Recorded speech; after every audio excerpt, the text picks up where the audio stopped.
Hello everybody, Game Cookie US Rocks VR here, how y'all doing?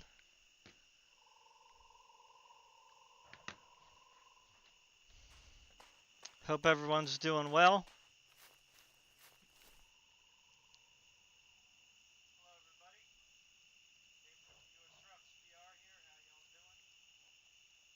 Let me know how the sound is, let me know how the game sound is.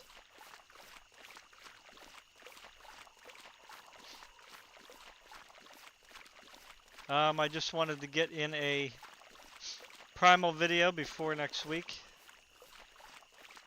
in honor of the election. Our lovely election system.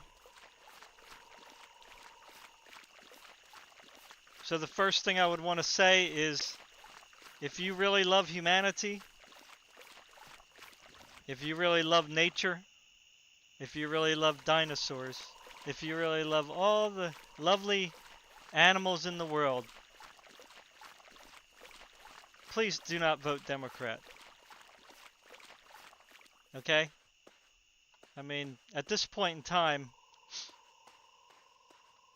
it should be pretty obvious why you shouldn't vote Democrat if you've been paying attention to anything but the mainstream media. That's all I will say about that. You can vote however else you want, but please, for the sake of humanity, stop voting socialism, stop voting Democrat. It's a detriment to society. And you only hurt people, you don't help people. Anyway, that's all I got to say about that. But if you notice my title here, The Hunter Primal, What Modern Women, Dinosaurs, and Politicians Have in Common. Hint, not good looks. Well, that's one answer. Another answer that you might think would come to mind by me making that statement is, hey Wabo, what's up? Most people would probably think I would say the three things they have in common is they all got big mouths, right?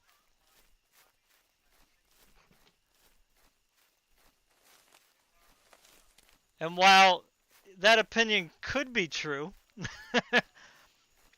that's not where I'm going. But it's related somewhat. But again, don't vote for the people that are going to eat you alive. And this is what it seems like a lot of people have been duped into doing. They're voting for people that hate them. Like, you know, I don't know why predominantly black people, at least this is what the media says, is they vote mostly Democrat. And I have no idea why that is. You know, it just doesn't make any sense to me at all. Like, especially by now. Like, if things aren't that obvious about how much the liberals and the left really do not love and respect black people, the gaming industry even makes that very clear. That even when you have black people in the games, in most cases, they're the ones following the white leader, right? And these are the ones who are supposed to be the progressives, right? Which, of course, that's just a loaded term, right? They're not progressives, they're regressive. They're going back to the days when race was what mattered, which is ridiculous. Like all that fighting that people did to get out of the race mentality, the left and the liberals today are bringing it all back, you know? And of course they're trying to use it to their advantage by getting black people to hate white people and women to hate men and transgender to hate everybody else. You know, it's like, you know, when you divide the people, you can control them better in groups. So this is what they've mastered, unfortunately. And unfortunately, young people have hooked on to, they have grabbed the young people hook, line, and sinker. You know, because young people usually only think inside their own bubble, right? They're mostly, young people are mostly selfish oriented, so they're easily confined to a space, you know. So they're easily manipulated. Um, you know, that is of course if they don't have a really good foundation to be able to like be a free thinker and to do investigations on their own and stuff like that, you know. It's very easy to you know, to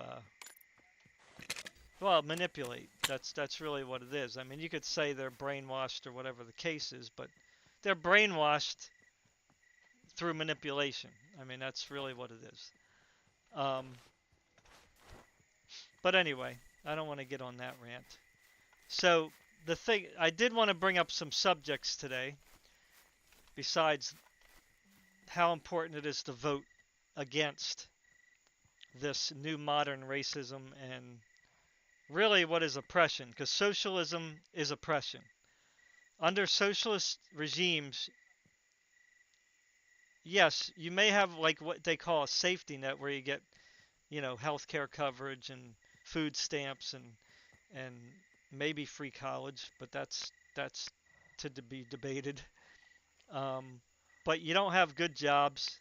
You're kept low on the social scale, and the elites and the rich people and the politicians still stay the elites, the rich people, and the politicians. They never suffer. They always get taken care of. And they always don't have to play by the rules, right? But the people do.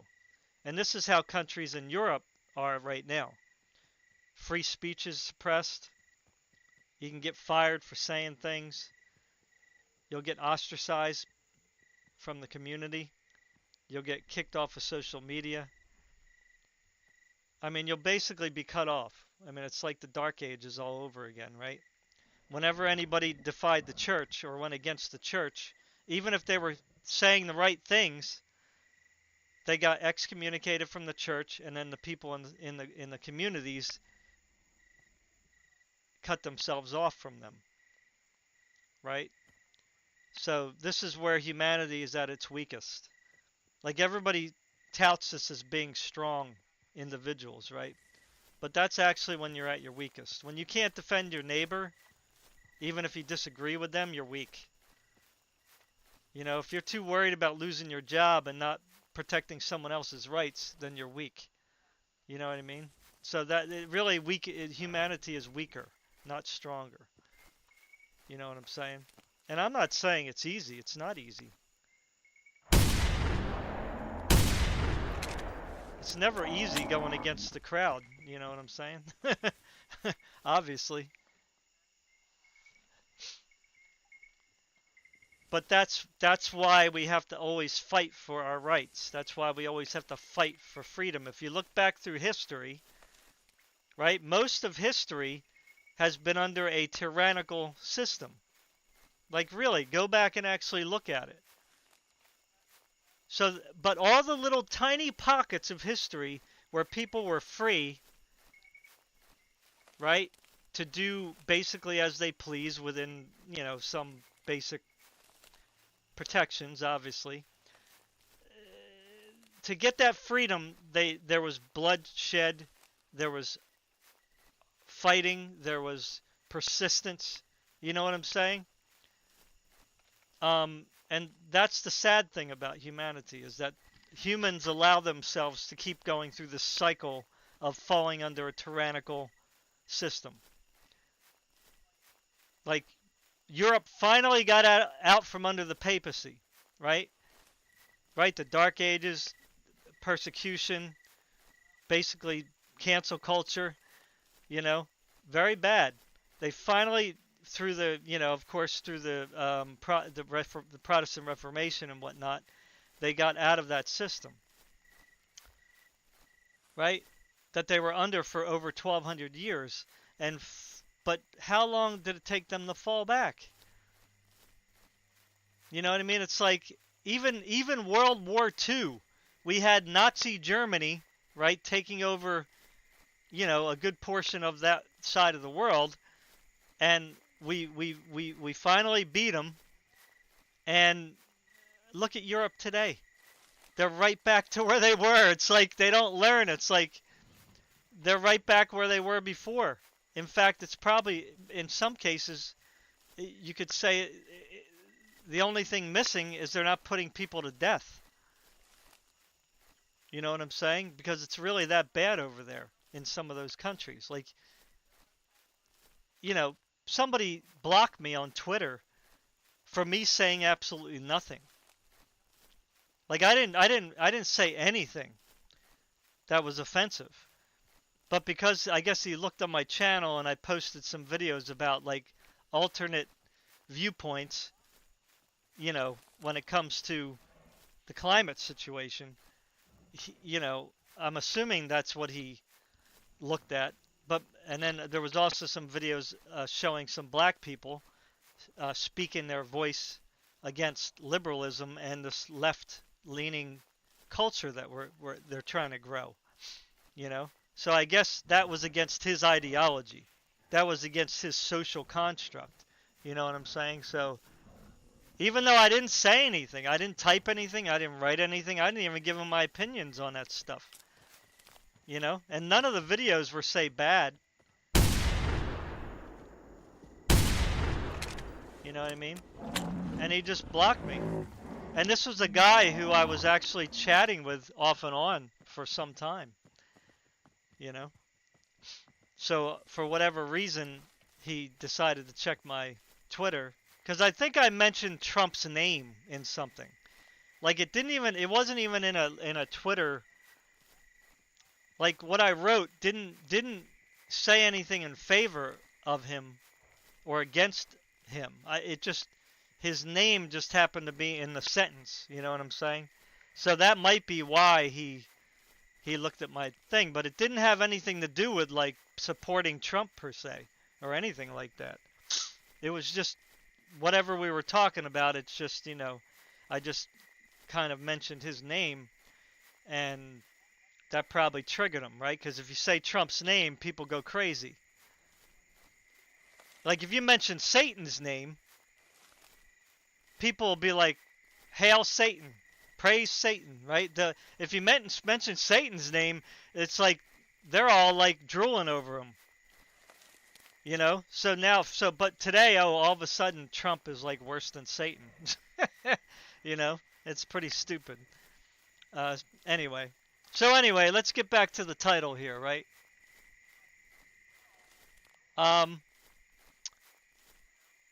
So what I wanted to say, which was kind of, what's this say? I guess. I don't know. How's everybody doing? Good to see everybody. So what modern women dinosaurs and politicians have in common? I guess Kohaku, if she comes on here, she's going to be quite curious about that.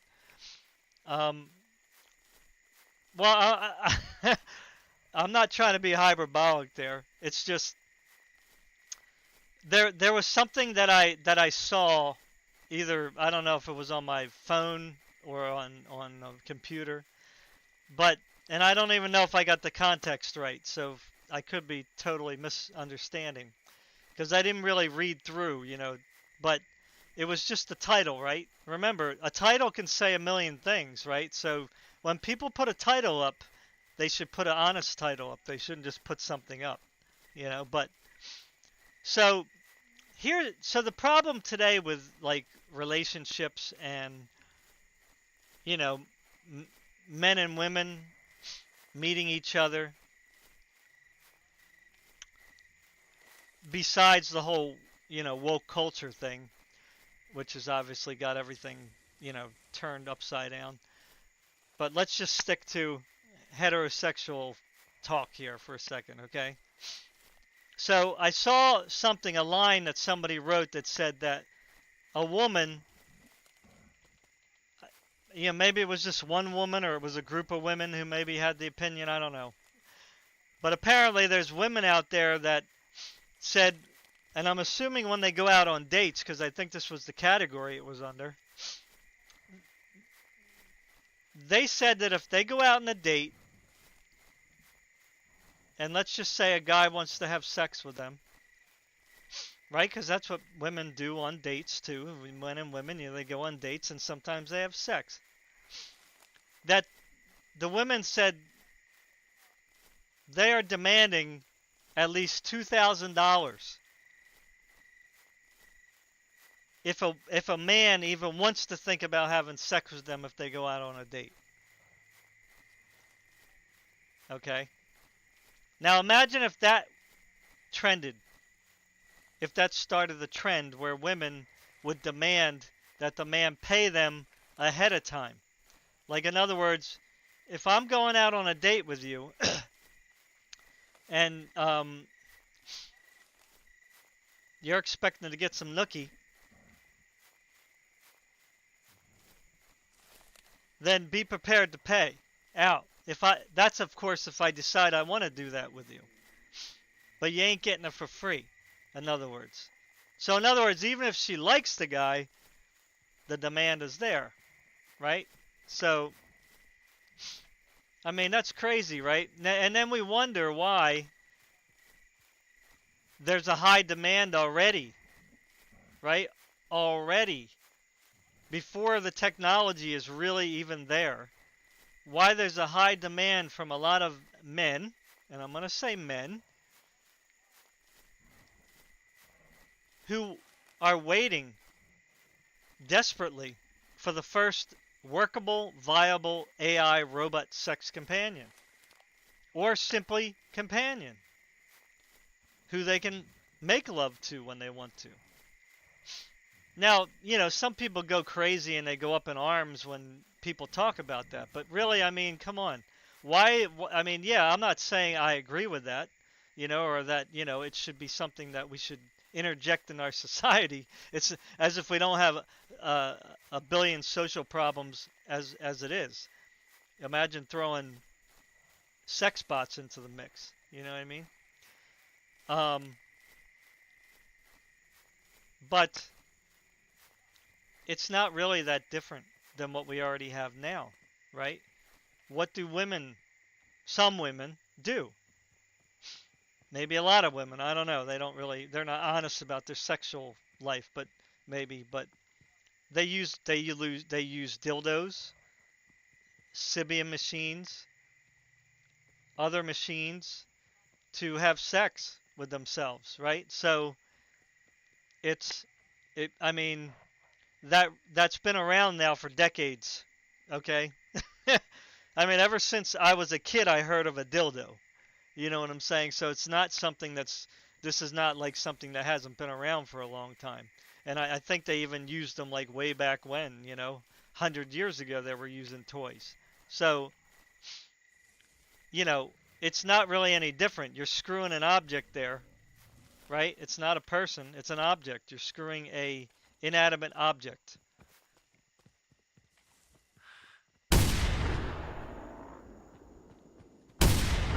Right? So a robot or sex bot is not really anything different except for the fact that it might mimic, a human being, and not just be like a cold, stationary thing. You know what I'm saying? It will interact with you, so to speak, without your intervention. So, it's a lot more surreal than just using a toy, right?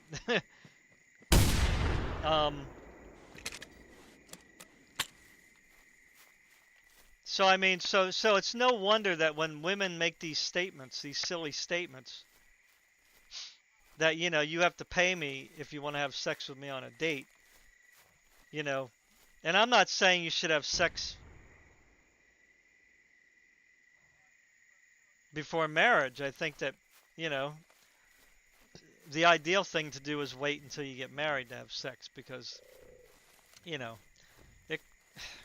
it just causes all kinds of problems when you have a very active sexual life before you actually get married, right?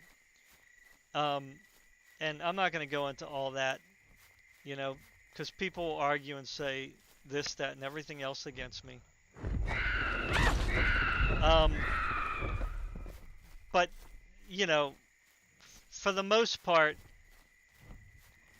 marriages would last a lot longer if people held on to their virginity.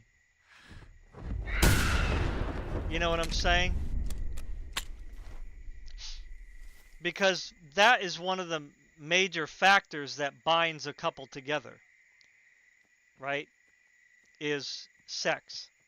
Now imagine a virgin male and a virgin female, and whatever, you can say, oh, that's unrealistic. I don't care. I'm just making a point, right? If you have a virgin male and a virgin woman and they come together, they like each other, you know, da da da, they puppy love, and you know, they get together finally, they get married, and they boom, they have sex for that first time, and like the fireworks are going off, and like the ecstasy is like, woo, what is this? Well, they only shared that between those two, right? Themselves. Right? In other words, they don't have any other reference point to associate that feeling with, right? So that's like a super bond between them now.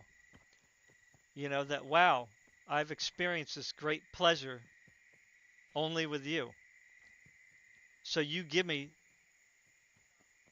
great pleasure. You see? In other words, the feeling of attraction is now directed at only that one person. Right? And I understand what I'm saying is like so out of like modern thinking. But in the simplest sense, that's what it is. It's a super bond. Now, if I grow up and I'm having sex with a different woman every week, right? You know, for 10, 15 years of my life, and then I decide to get married. Now, I'm not saying that that marriage won't work. But I can tell you this one thing. As you're married to your new wife, right, whom you shared a sexual experience with, right? But the first time that you had sex with your wife, it wasn't like, woo-hoo-hoo-hoo! You know what I mean? It was basically,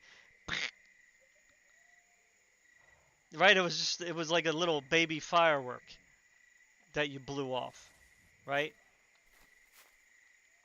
Because she was just another one out of dozens. Right? Like, in other words, that super bond is not there anymore because you've experienced it with other people. So the sex part may bring you together. Like, you might say, oh, we have great sex right now because she's a new, right? She's a new woman on the block, so to speak.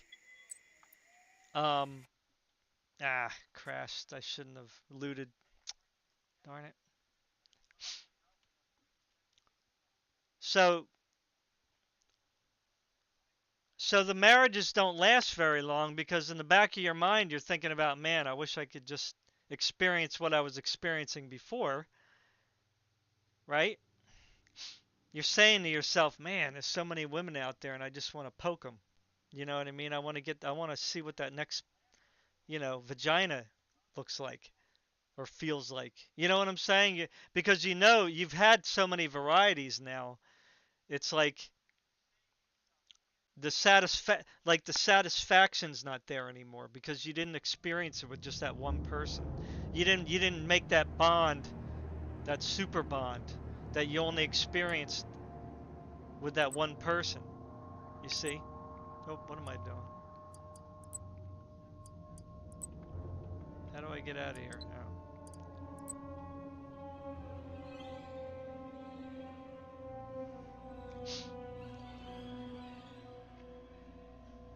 So anyway, I'm off on another, kind of went off there a little bit, but so that's my opinion about, like, my advice to young people is being a virgin, there's nothing wrong with it. Trust me.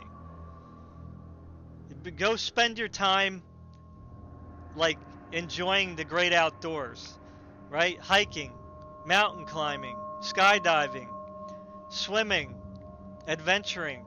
You know, spend your energy doing that kind of stuff. You know what I'm saying? You know, you can get pleasure out of anything. But once you, you know, bust take the first drink of alcohol, right? The alcoholism sets in. You know what I'm saying? When you take that first hit of heroin, you know what I'm saying? You're jonesing now from thereafter. You see? Sex is the same thing. Right? And don't let anyone tell you otherwise. It's they're lying. Right? When you first have after you have sex, you can't stop thinking about it. You know, you might be able to kind of push it aside if you're, you know, busy at work or something, obviously, but man, it's rolling through your mind quite often. You know what I'm saying? It's like one of those things that are just in the back of your mind. You know? So anyway, back to the story about the women who want to make the man pay if they want to have sex on their date. Well, first of all, what does that sound like? Is it a date anymore? Or is it prostitution, you know? And secondly, the other thing that these women don't realize is that, I mean, you're putting a price on your head. You know what I'm saying? You're like putting a price on you. In other words, you're setting a value for what you're worth. You know what I'm saying?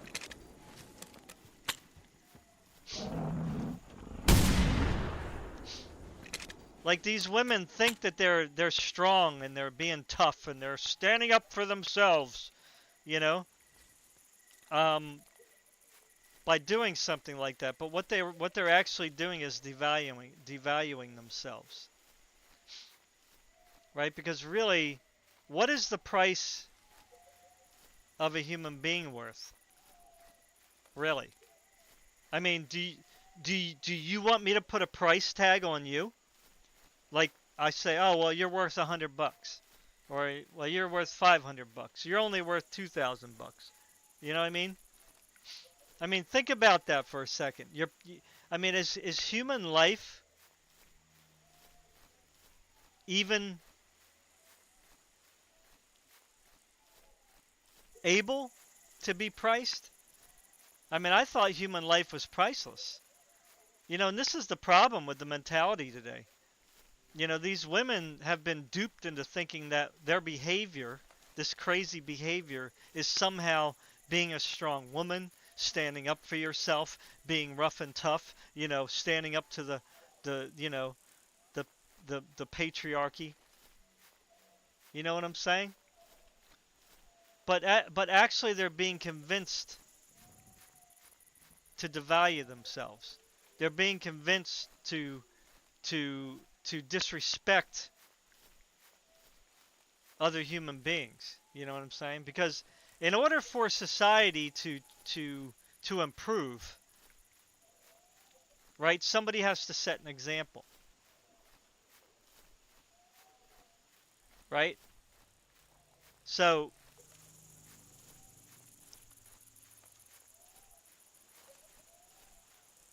if a girl is bad mouthing somebody, if a girl is saying, well, you got to pay me if you want to have sex with me,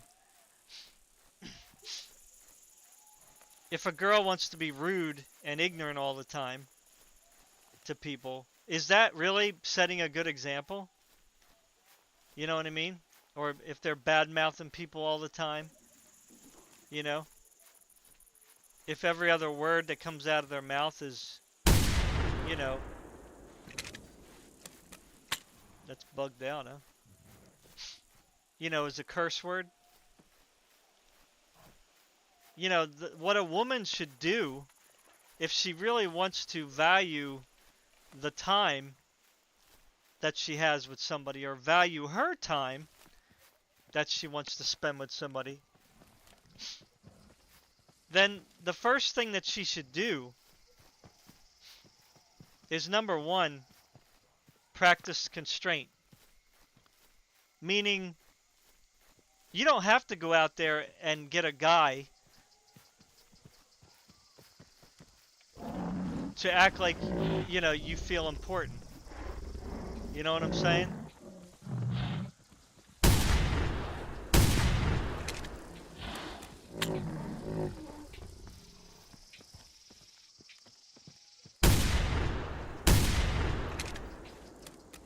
Where am I at now? I'm lost. You know? Now, I know you guys might be going, oh, you don't say that because then the girls won't want us anymore. Well, that's not the conversation I'm having right now. I mean, I'm just trying to make a point about women they don't have a problem, right? When they want something, just like politicians, they don't have a problem opening up their mouth. Right? They don't have a problem demanding something when they really want it. You see what I'm saying?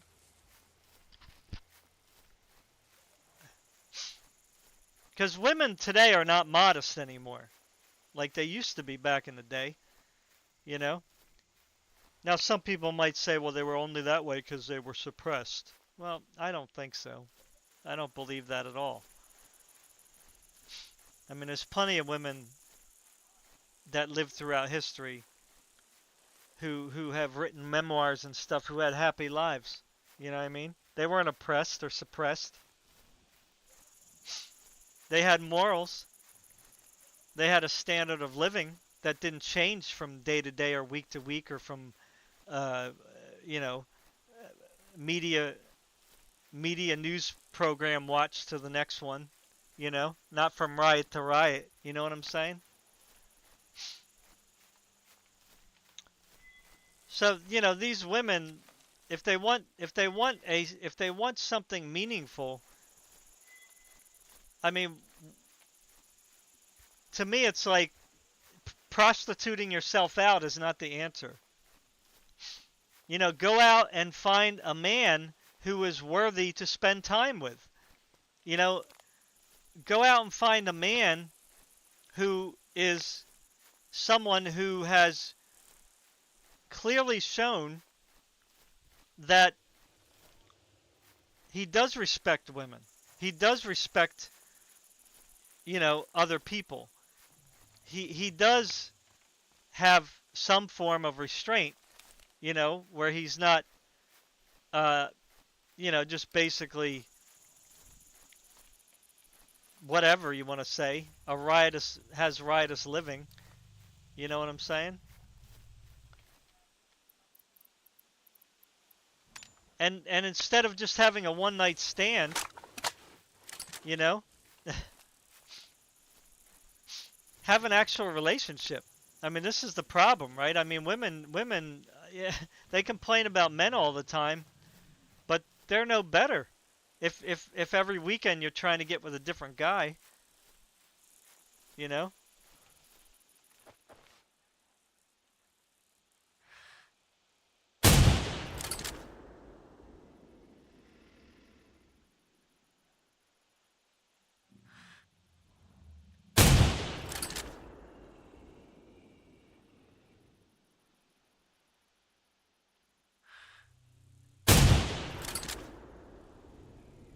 I think I'm gonna die.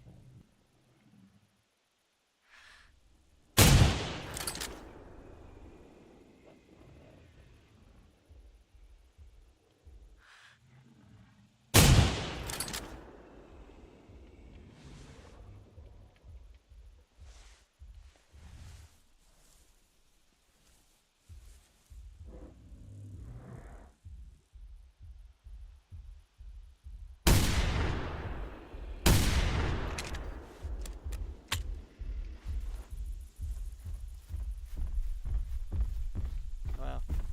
He doesn't want to die, huh?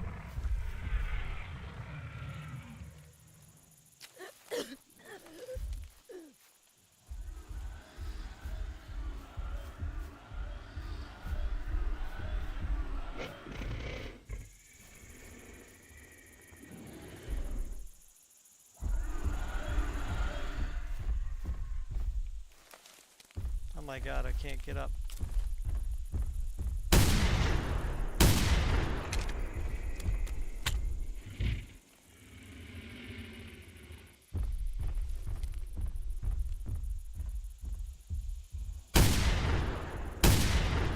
Really? It's gonna run away, huh?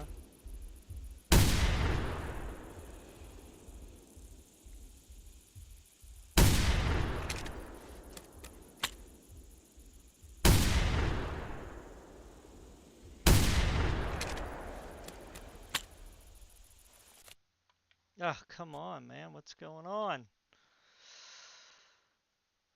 Crashed again.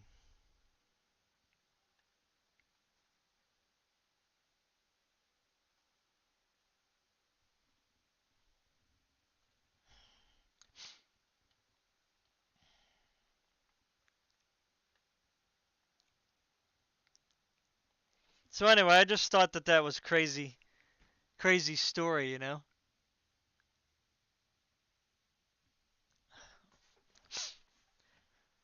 You know, it's like, I don't know, man. Like, these women have a weird mentality nowadays of what a strong woman is, you know? It's like,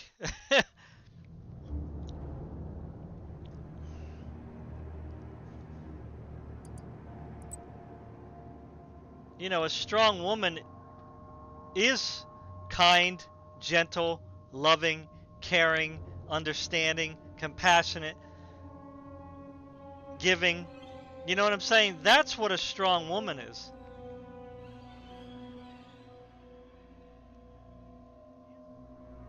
Yeah, I don't know. Every computer's different for me. These games, some computers it runs good, some it crashes all the time. I don't know. They haven't updated it in a long time, so it's understandable, I guess. Right. So I mean, everything. A strong woman is everything that you would dream that your mother would be. Right. And let me know in the comments what you think. Right. The same thing with what a strong father is. Right. A strong father is everything that you would dream that your dad would be like. Right. That he would be, you know, he would be firm, loving, strong. You know what I'm saying? Assertive, understanding, right? He disciplined you with love. It's like these are concepts that are like not. It's like this isn't. You don't have to be like a scientist to just to know this stuff. And I hate the fact that like today's culture, everything's like, well, the experts say, and the experts say, and the experts say. Why do you have to be an expert to to be able to determine what a good mother is? Right? Like good mother doesn't equal transgender. Good mother doesn't equal lesbian. Good mother doesn't equal gay. Good mother doesn't equal heterosexual. You see what I'm saying? Like none of those labels have anything to do with what a good mother is. Right? And this is the problem. Like the thing that the scientists are saying is good is the label. Right? What you identify as versus like what your traits are. Right? What makes a good person are your traits. You see? So you don't need to be an expert to know what it means to be a good parent. You can ask any kid. Like, how would you want your mother and father to be? To you, honestly. And don't just like answer, you know, based on, oh, if I wish they just gave me everything I wanted. Like, that's not really like a thinking answer. You know, like what kind of traits would you want your parents to have? Right? Like, it's just like common sense. Like you know, you wouldn't want them to be screaming and yelling at you all day. You wouldn't want them to just be beating you up all the time. You know, you wouldn't want them to just like be impatient with you all the time. You wouldn't want them to be like, you know, following you around every 5 seconds, wondering what you're doing. You know, it's like it's like everybody threw their brain out You know what I mean? When they cross the bridge.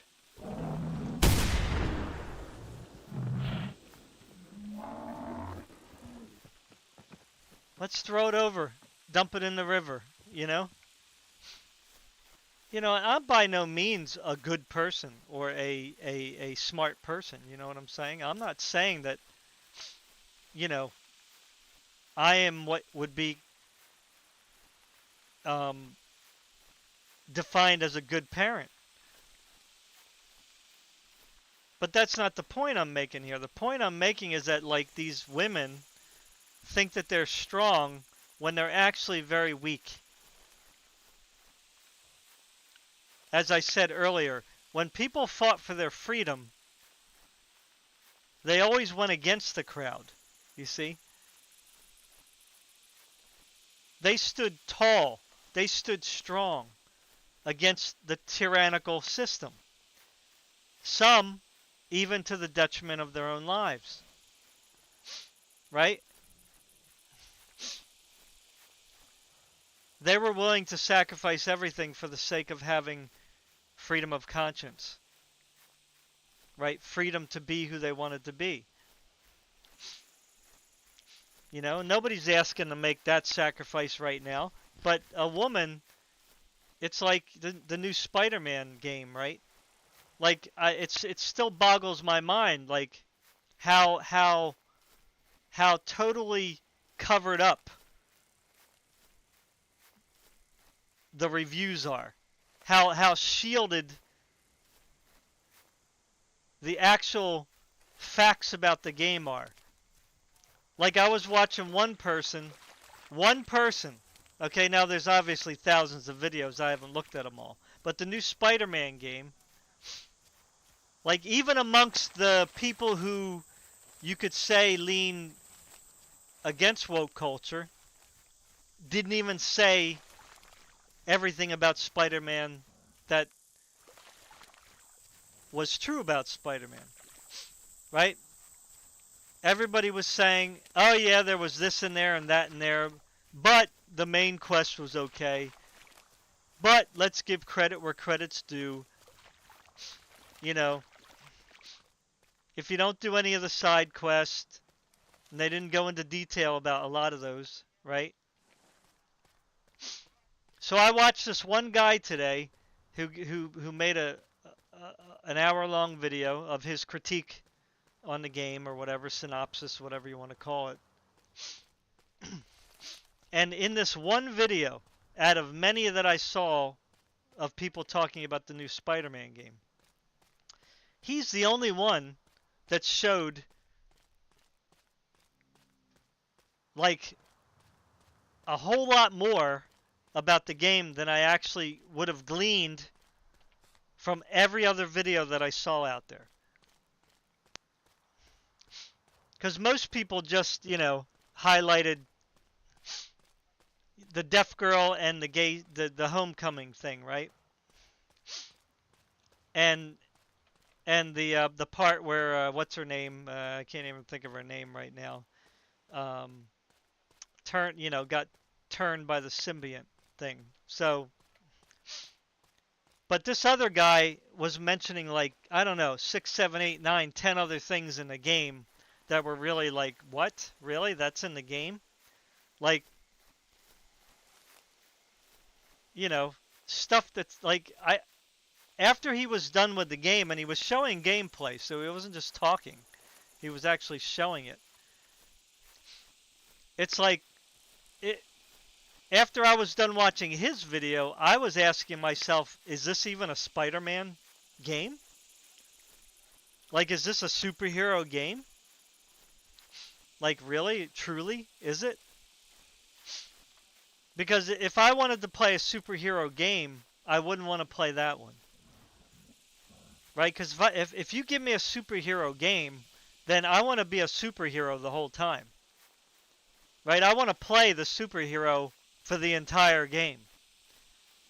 Right? I don't want to do side quests where I'm some deaf girl, or a side quest where I got to get 2 gay people together, or I don't want to do a side quest where,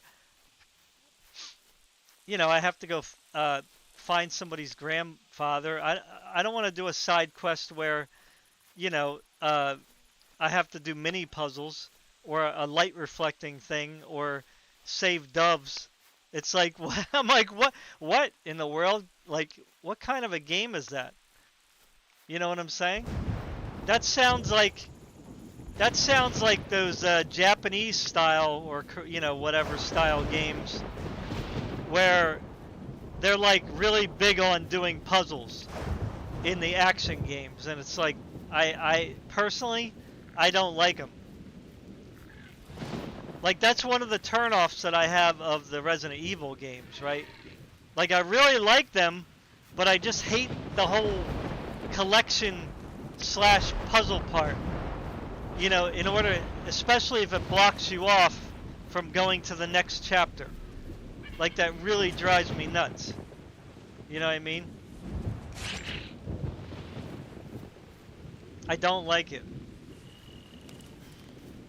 Because it just breaks the momentum, right, of the game. Like when I want to get into an action game, I want the momentum to keep going. Right? I want it to start and I don't want it to stop. You know? I understand that you have to have like, you know, certain parts in the game where you're going to have some kind of like, you know, a little bit of dialogue here and there to kind of segue into the next, you know, section. But I don't want to be interrupted by cutscenes, by quick time events, by side quests where you're not doing superhero stuff. You know,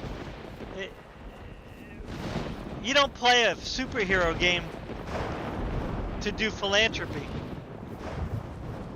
You know what I'm saying? You don't play a superhero game to do activism. Right? You don't do a superhero game to protest.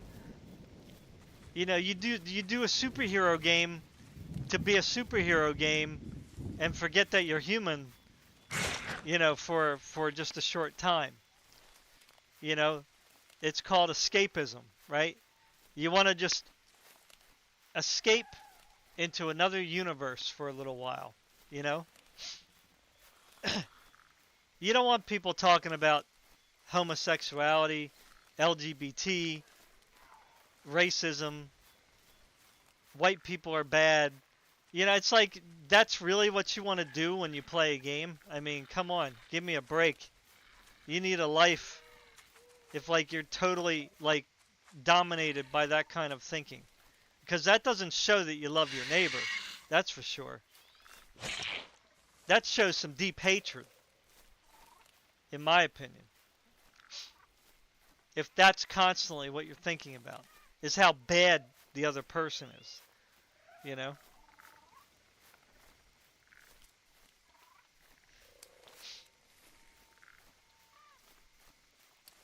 I mean, that's really a sick mind, to be honest.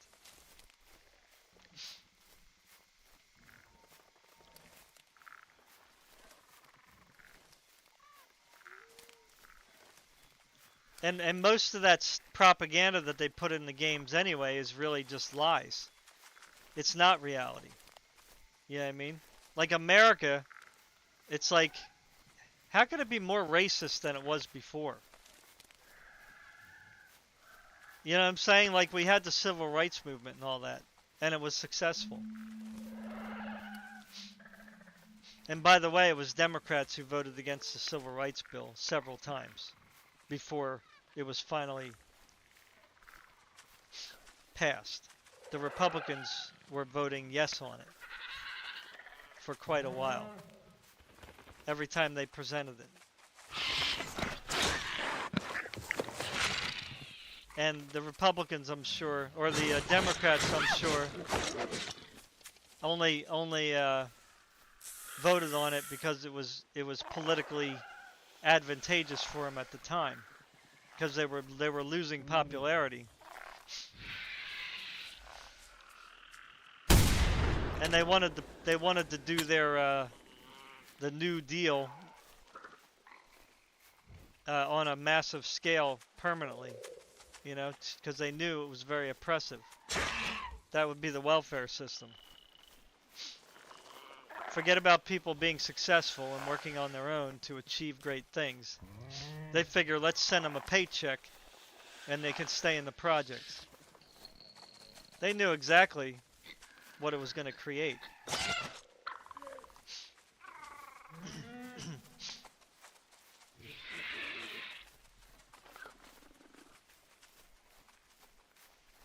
And if you don't believe me, go listen to Malcolm X. That's why the media hated Malcolm X so much, because he went against their liberal mindset. I didn't really realize that until I started listening to him. Much later, you know. But he was definitely not on the Democrat side. That was very clear. So now I know why the media, the TV shows always were against them. That's why.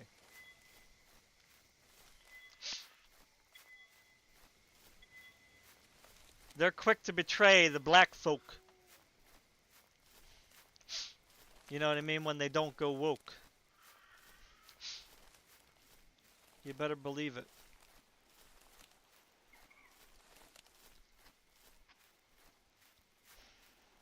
Because that's all they are to them as a vote. That's why they're letting all these immigrants in. Because they know that they're slowly losing the black vote again. So now all these immigrants now are going to be more important than the black people. Because they're going to do what they're going to do their bidding. Or at least they're assuming that's what's going to happen. Because they're going to promise them this, that, and everything else. We're going to take care of you. We're going to give you free food. We're going to give you free health care. We're going to give you free schooling. You and your kids will be so taken care of. You know what I mean? And you can thank us for that. Remember who to vote for.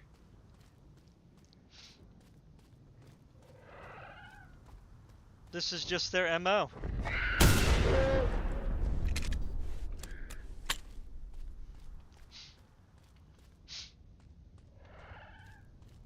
Believe me, it's not because they care.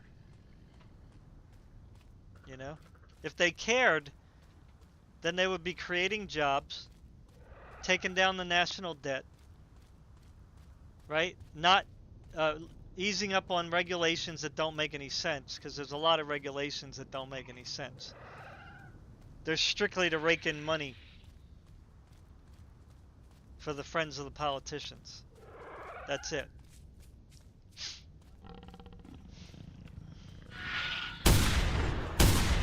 What? Give me a break.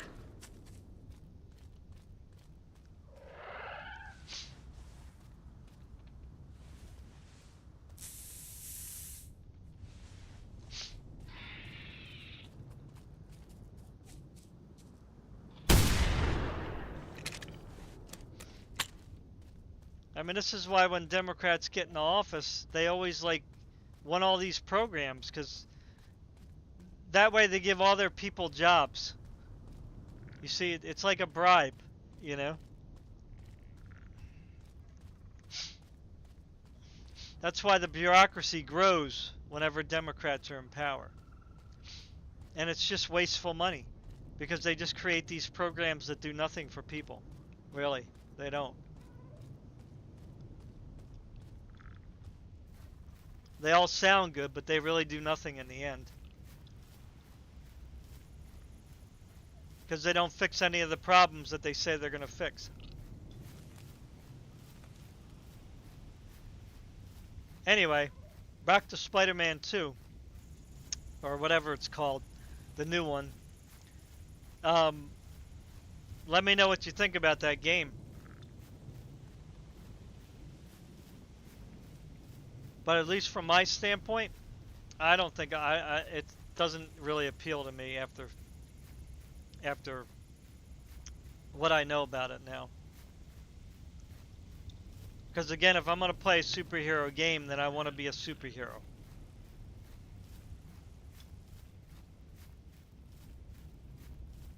I don't want to play a game that's about let us talk about woke stuff. Let us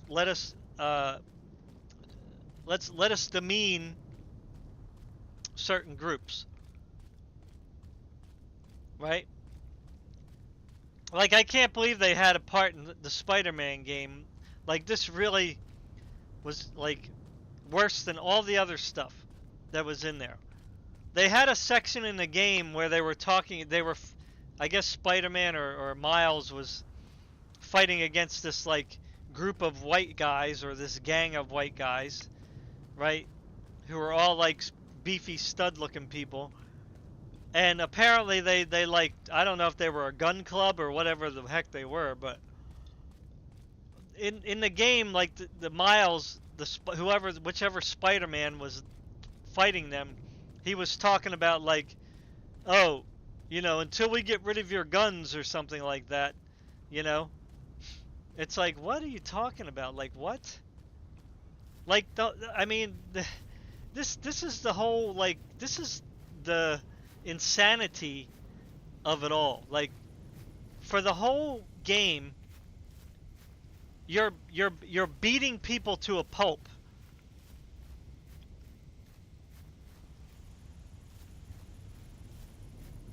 Right? For the whole game. Besides the stupid side quest, you're beating people to a pulp. Miles even at one point confronts some guy who I guess was by this time a prisoner or convict, and he even, like, gets to kill him in the game, like, murder the guy.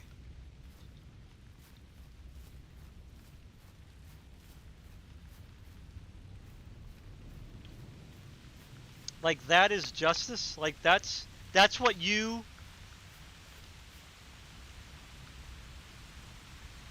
that's your definition of what a good person is. You know what I'm saying? Like, and all they're worried about is this gang that uses guns, or is a gun gang, or whatever they were, but the guns were so bad to have that they had to say it in the game. I mean, that is totally, like, freaked out, insane storytelling right there. That is like a crazy person in the head.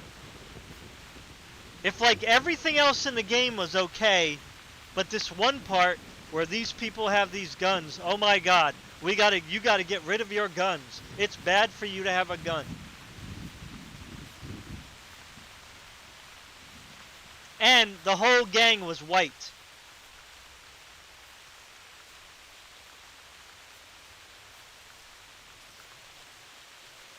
Now, I'm not one of these guys who's like, I don't know, whatever you call it, talking about black people all the time and white people. Like, it's like, I'm aware of what's happening, but it's like, this is what our children are growing up playing,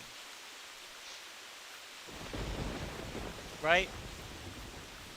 And the concepts that these games are putting in children's mind, and of course this is the goal, obviously. They want to poison the minds of young people because they know that young people are going to play this game. That was the whole reason that they put all this woke stuff in there. Right? All this Marxism and everything else, right? So, because they know that kids are going to play it. Now, hopefully the kids out there have more sense than I believe they have. But as I said earlier, it's easy to manipulate children. And these people are evil, and they know what they're doing. See, this isn't by accident, right? If it was just like some idealist people who just did this, that's one thing. But these people don't have a good heart. They don't have a loving character. They have really deep hatred in their hearts. And they have a disdain for human individuals. You know what I'm saying? That's the difference between just somebody who's idealistic You know, these people do this purposely, and they know exactly what they're doing, and they know the effect it's going to have. See, and that's what makes it evil.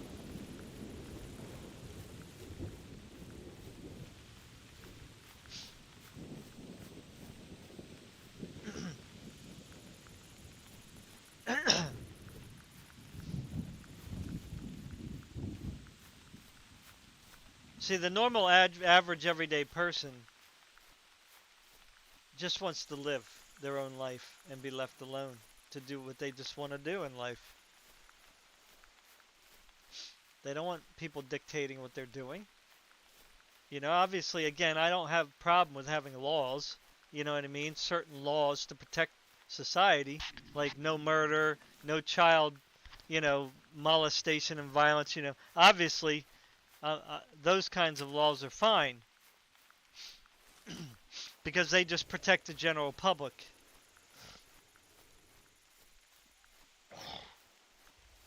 But, this other stuff,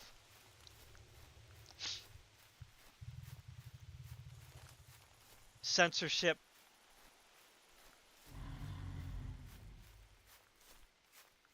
losing your job, can't say the truth anymore.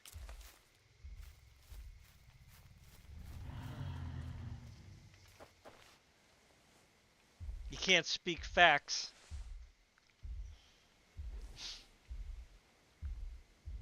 It's not good. Oh, there's 2 wrecks.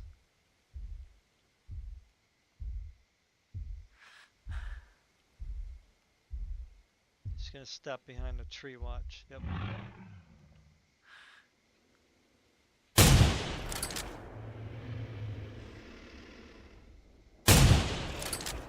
Oh, 2 shots. Nice.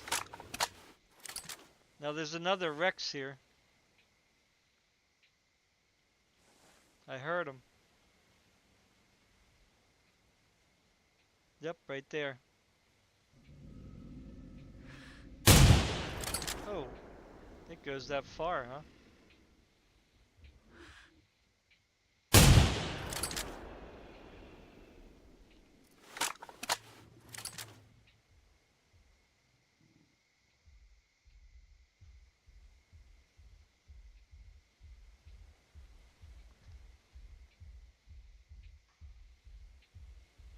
Alright, buddy.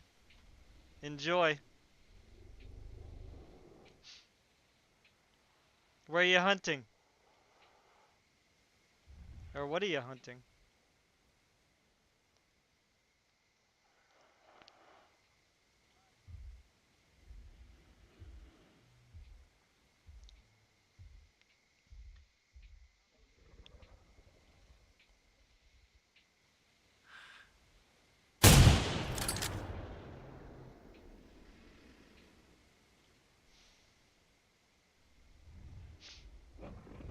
Well, they have a hard time checking me out on this rock, don't they?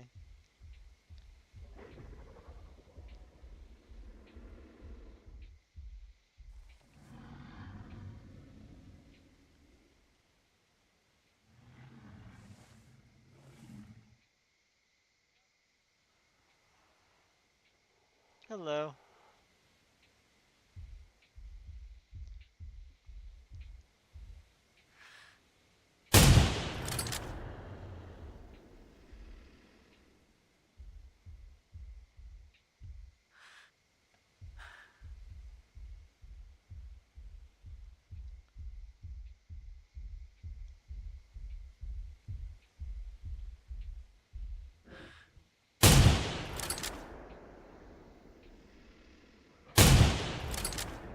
Got him.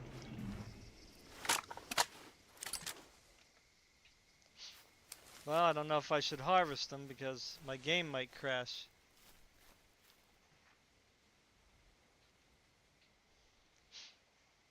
What do you guys think about Alan Wake? See, that's another one too that everybody's saying so great and wonderful. Now, I do agree that the game looks great. I would like to just get it just to just to look at the graphics, really. But like a lot of people who did reviews and videos on Alan Wake did not really go into detail much about it. You know what I'm saying? Like again, I had to watch one in particular video who actually showed, you know what I'm saying? Like actual things that were going on in the game. And like one thing that was really like messed up about that game was some of the dialogue in the game. Right? Some of the dialogue was just kind of ridiculous. You know what I'm saying? Like it was just kind of senseless, you know? And just written very poorly, you know what I'm saying?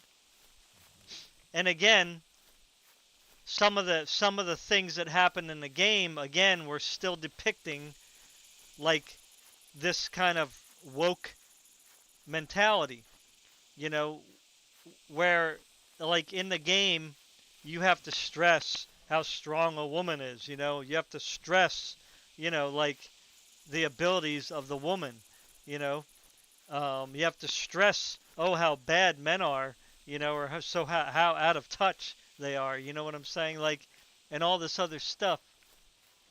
Oh, nice. Sounds good. Whitetail, huh?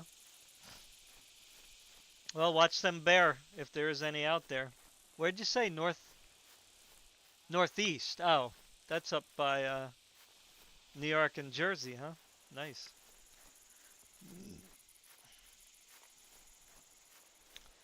So Alan Wake seems to have that in it, you know? Like we can't just like tell stories anymore. Like to me it's like I don't know. Like Alan Wake for example, right? Uh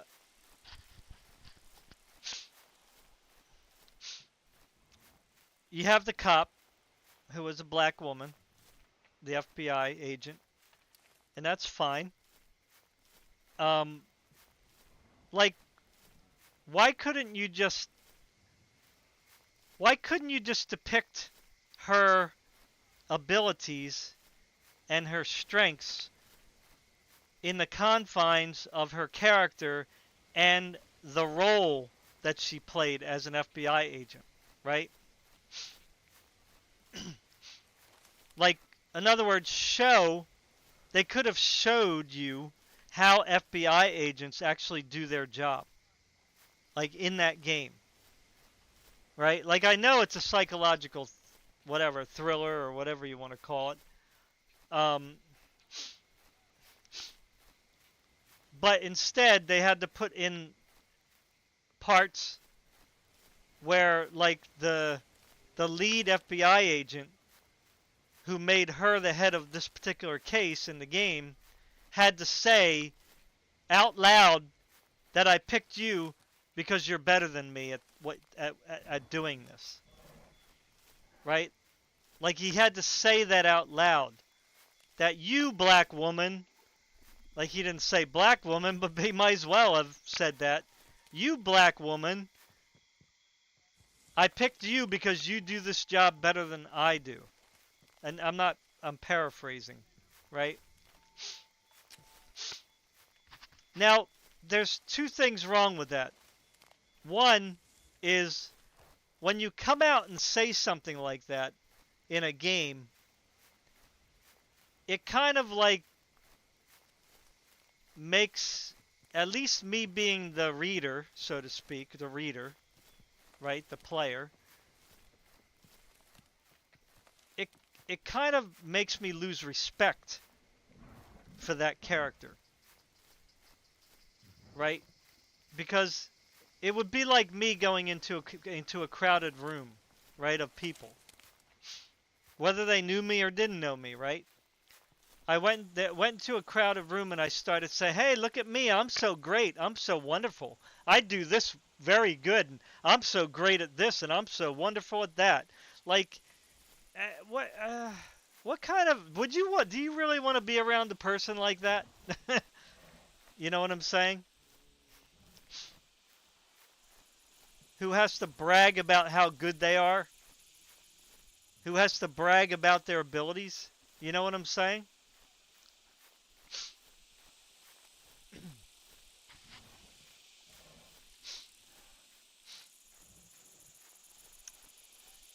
In fact, when you do that in a game, you kind of diminish the value of the person that you're saying it about. You know what I'm saying? Because even though he's saying it in the game, the author, the storyteller,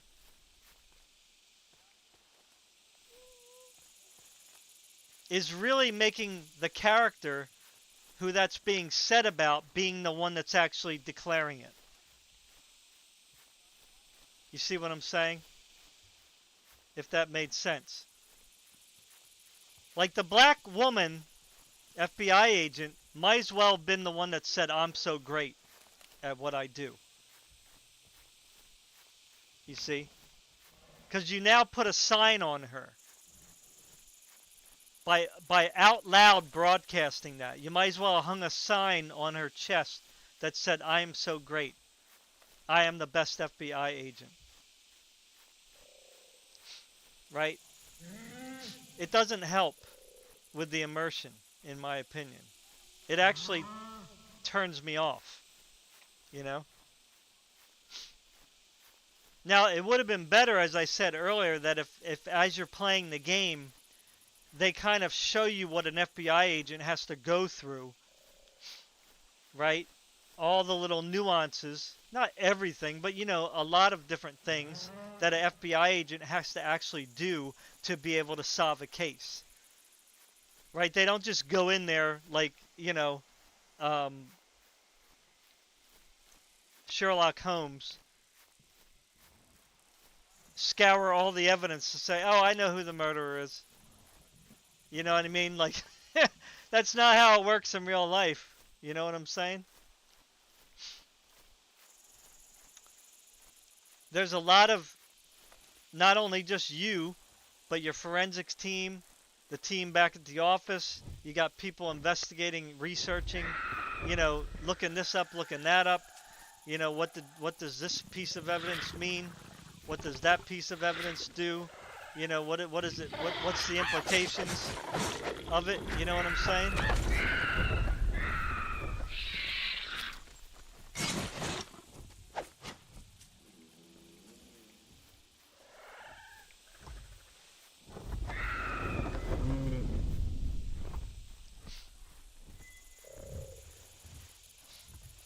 You see what I'm saying?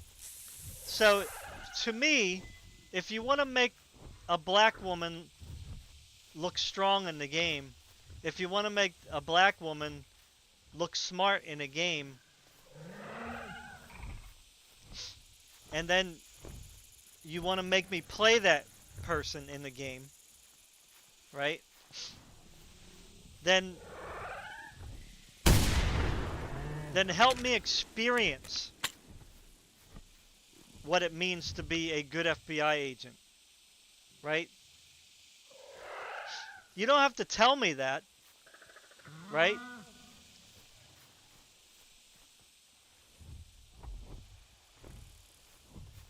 If you just let me go through the motions of being an FBI agent, then I will have a lot more respect for, number one, the person, and number two, for what an FBI agent has to go through who actually does their job, rather than go after political enemies, or who they deem as political enemies, which unfortunately our FBI agency, a part of it is that, right? They're targeting certain individuals because they have a different political ideology. I mean, that's pretty obvious, right? So that would have made me feel more empathy towards the FBI agent, right? And when you feel for a person, right? Then that transcends color, right? That transcends color. Like the color of the skin doesn't even matter anymore. It's the person that matters, right? See, this is how you fight. This is really how you fight racism. Not by just putting a black person up on a pedestal, or just hiring a black person because they're black, or not just giving a person a political position in the government because they're black. You see what I'm saying? That doesn't help me respect them at all,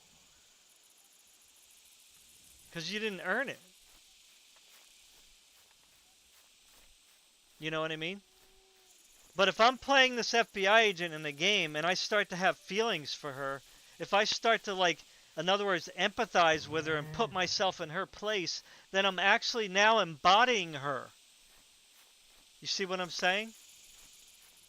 I'm feeling what she's feeling. You know, I'm her. You see?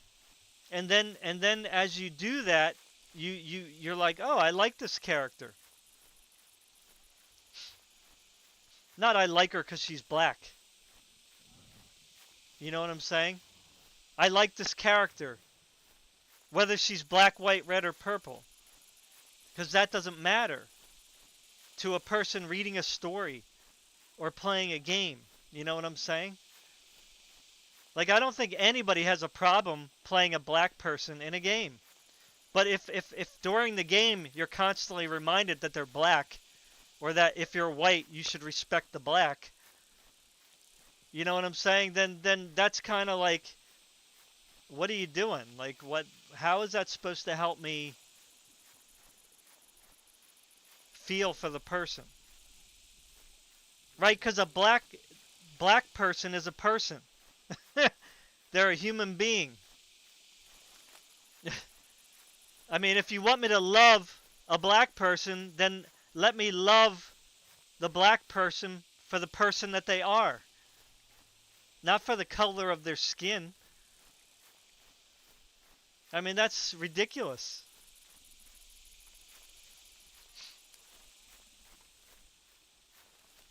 Anyway, so these people, they're so crazy, they don't even know how to do it right. Like, they don't even know how to, like, do it in a way that's, like, that is loving, that is caring. Like, these white liberal people, they don't even know what it's like to be a black person.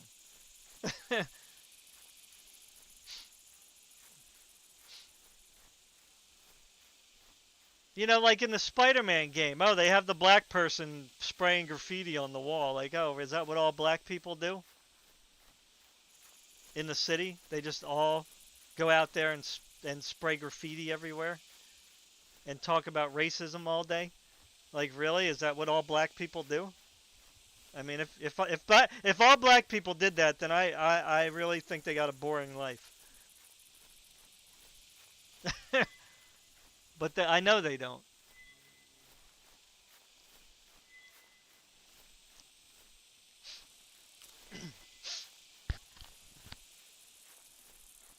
I was raised by a black person for 9 years, who I called Dad. You know. Now my real father, I don't know if he would appreciate me saying that, but nonetheless, he was my father away from my father. You know, because my mother married a black guy after she got divorced. You know. So it's got, you know, why did I come to respect my mother's new husband? When he started showing love and care towards me. Now, things were not always peachy at first, because he had some problems, right? We all do. And, you know, it kind of didn't go well at first. But that's to be expected, right? Because now you're throwing somebody else into the mix, right? The stranger that we kids have to accept. It had nothing to do with the black skin. It's just another authority figure, right? That, why do we have to, like, listen to him? You know what I'm saying? Why do we have to respect him? You know? Now, I'm not going to get into all that because you guys already know, what's your mother's husband? You should respect, right? So, there was some ups and downs, but as time went on, we all kind of learned to respect each other, and that's how it works. But that takes time, it takes effort, right? It takes a purposeful choice to want to all get along, to want to all be at peace, to all want to live and be bound together by love rather than constant, you know what I'm saying? Negativity and resistance. I don't need no woke person to say, oh, he's so black, therefore he's so great. Like, okay, well, if that works for you, great, but it doesn't work for me. I'm not going to respect anybody unless they're going to at least show me some respect back. Now, I'm not saying that you shouldn't just respect people in general. You should. You should have a basic respect for people. That's not what I'm talking about. I'm talking about a deeper, a deeper connection to a person than just superficial. It's got to go beyond that, you know?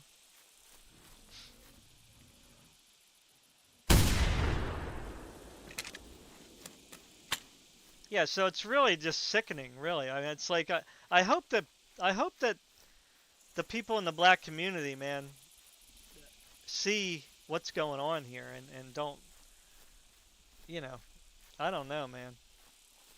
It's just not done. It's like it's done such the opposite, like of the effect that they want to have. Like they say that they're anti-racist, but the way that they do things in the game is like literally racist. It's like I don't know, man. It's just nuts.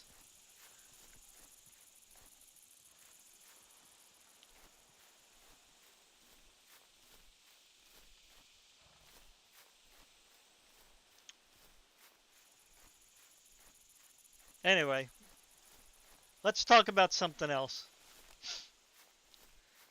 Just tell me your thoughts in the comments about what you think about Alan Wake 2 and Spider-Man, the new Spider-Man. I mean, do you have to give credit where credit is due? I mean, I heard some people say that about the Spider-Man game, and I'm like going, ah, man, come on, really?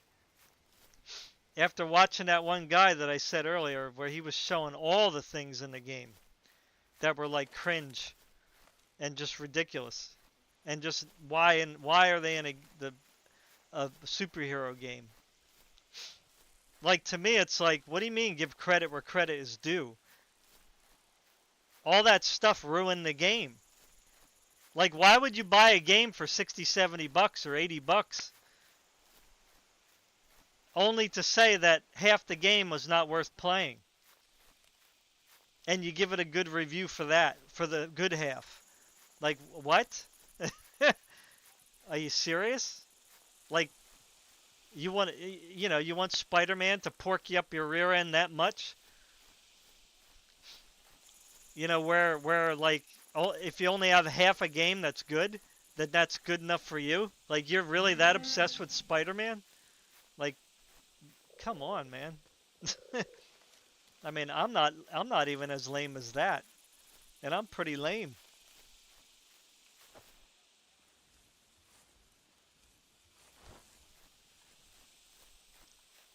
I mean, that's like saying, I mean, if there's that much like ridiculous stuff in the game, then that's just ruined the game. That's like saying there was a Nazi officer in a Nazi camp,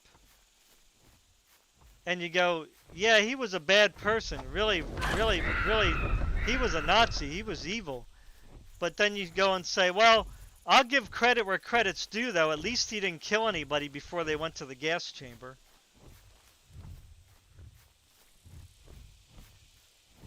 Like, huh? What do you mean, give credit where credit's due? Like, it was a Nazi. It's like, that in itself ruined the whole situation. The fact that you're at a Nazi concentration camp. Yeah, yeah, you know what I'm saying? So when people say, oh, I'll give credit where credit's due, when half the game is like, what? You know, like a heaping pile of dung, stuff that shouldn't be in the game, you're going to give it a good review because the main quest line was fun, was okay? Oh my god. It's like our brains have become like scrambled eggs. The same with Alan Wake. What, you're going to give it a good review because it has good graphics? I mean, you could say it has good graphics, but then you could say, well, the storytelling and dialogue was just horrible. You know what I'm saying? Like, you can say that. And you can say, well, I'm not giving it a good review because of that. Why? Because that's a very important part of the game. You know?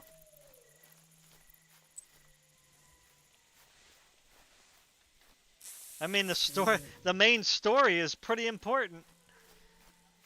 I mean, if you gotta drudge through, like, crappy dialogue the whole time, that's not fun. Again, you're, like, paying for, what, you'll only like part of the game? Uh-oh. You know, it's one thing for me to, like, say I bought Alan Wake 2 just for the graphics.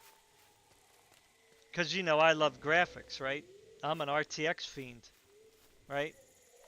I love ray tracing, DLSS, all that stuff. But I'm not going to give the game a good review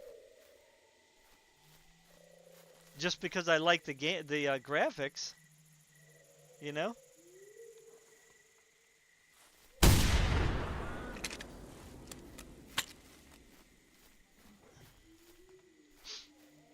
I will just be transparent and say, well, I only bought the game to look at the graphics. You know, I will say I don't care about the story. I mean, that's one thing. And that's fine. You know, you can buy a game because you like the graphics. If you just want to run around it and enjoy the graphics.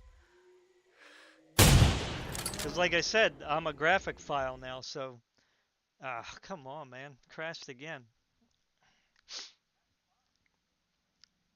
So for me, that's perfectly fine. You know? But all these reviews on here that are saying, oh, Spider-Man should be Game of the Year. Ugh. Alan Wake should be Game of the Year. I mean, originally I was kind of like on board with that until I saw more of the game. You know what I mean?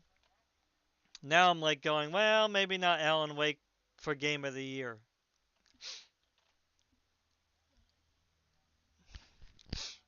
I think probably Baldur's Gate 3.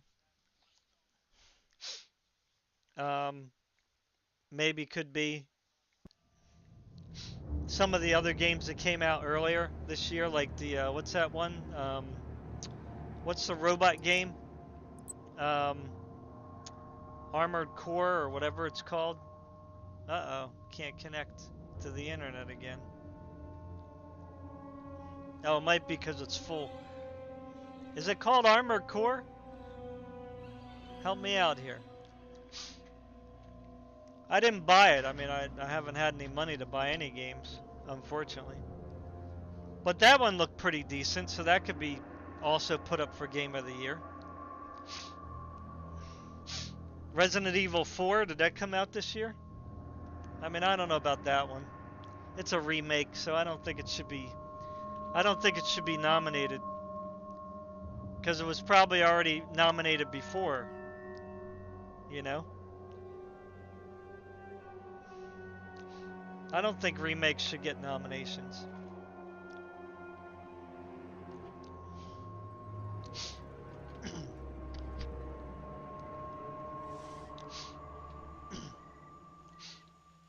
Sorry, I got the sniffles again. Forgive me. Now, RoboCop, I didn't get to play the demo. Unfortunately, I was not able to get to it.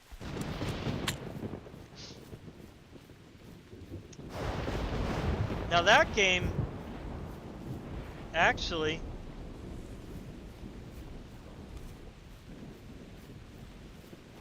alright, the Rex is over here, so I gotta be careful. Some people said that they thought the RoboCop game was pretty good.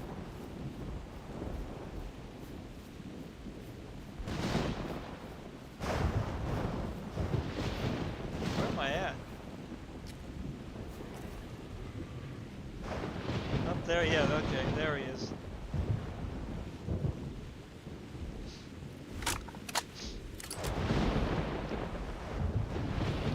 Now I don't know if that's going to come out early enough to get Game of the Year.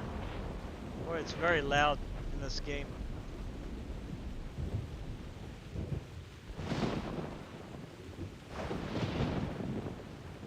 But you know, if it turns out to be pretty decent, why not? Why shouldn't that get any other consideration than the other ones? Now, you know, Baldur's Gate, of course. That's probably a bigger, more ambitious game, I guess you could say. But I mean, if somebody actually makes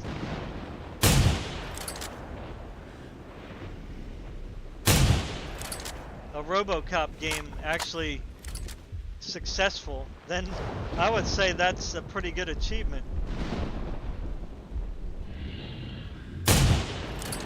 You know what I'm saying?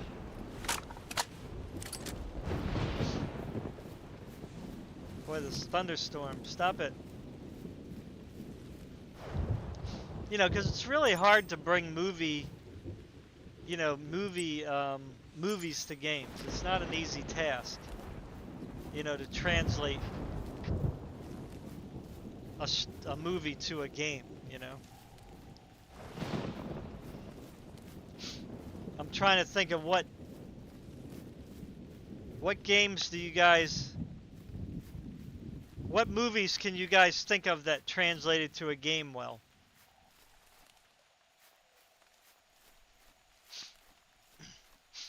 Well, the same team that did that's doing the RoboCop, they did the Terminator game. And I don't understand all the negative reviews for that. I really don't, to be honest with you, because I played it, and of course I didn't go in with any expectations. But when I played it, I totally enjoyed that game. I mean, I really, you know, it wasn't really open world per se or anything like that, but it was kind of linear, but which is not my normal. I don't normally like linear games that much. I like more open world stuff. But I fully enjoyed that game. It's one of the few games that I actually finished. You know what I'm saying? Which sounds kind of dumb, right? But I believe it or not, most of my games in my library I have not gotten to the end. Even games that you might see in my playtime might say, you know, 100 hours or 200 hours. Believe it or not, some of those games I did not finish. Because I just like being in the game. Like I'm really just like that kind of a person where I just get lost in my games. Like if the game has a believable, you know, a believable setting, an immersive setting, you know, and the gameplay is fairly, you know, fairly easy to get into.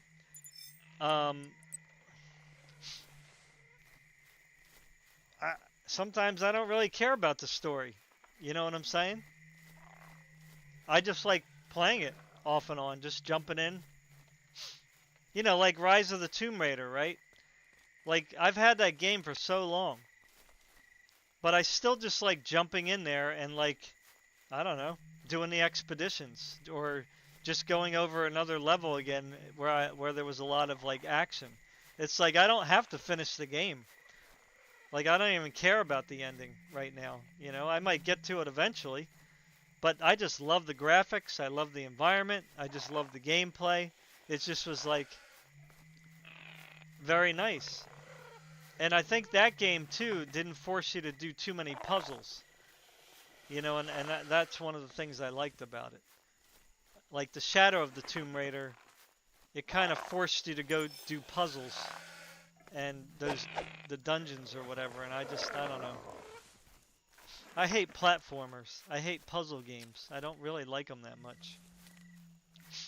You know what I'm saying? So, but I do like I do like the mix, but I don't like to be forced. I don't like things that block you off from like going to the next level, you know, which I know some might say, well, that's the whole point. You got to actually work to do it. Well, yeah, I get your point, but it's like, but you don't have to do it that way.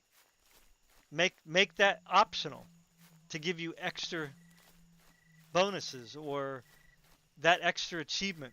You know what I mean? That you finished that particular, you know, tomb or whatever the case is. But let us just keep going through the main story without having to get blocked off. Spider-Man Remastered? That was what, the one that came out a couple years ago? Or no, that was the one that came out, what, last year? Yeah, I think people liked that one. They said the older games were better than this one. Like even if you take out the woke stuff, they still said that this game was inferior to the other ones, you know? Even though you could still have fun doing the main quest. Depending on people's viewpoint there. You know what I'm saying? Where am I going? Where's the swamp? Swamp. Over here is a swamp. Wow, I'm really far away. How did they get way back here? My goodness. I'm going the wrong way.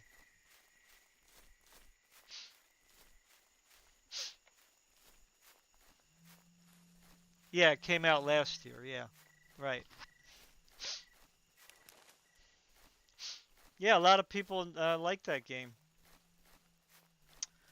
Because I think it's a superhero game, right? It's a game where you actually play as a superhero. And not a philanthropist or an activist or a character other than the superhero. Although I don't know that much about it, I didn't play it, so I only know what I saw.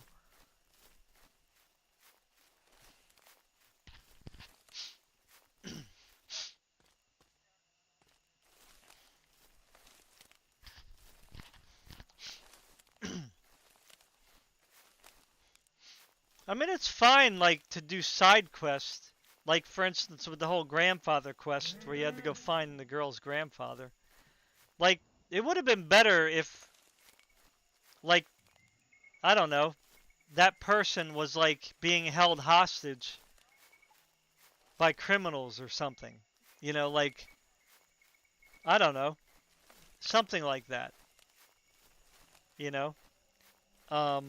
And then you had to kind of fight your way to them. You know what I mean? Like, that's how it should be done. Not just a simple, like, I don't know, good deed quest.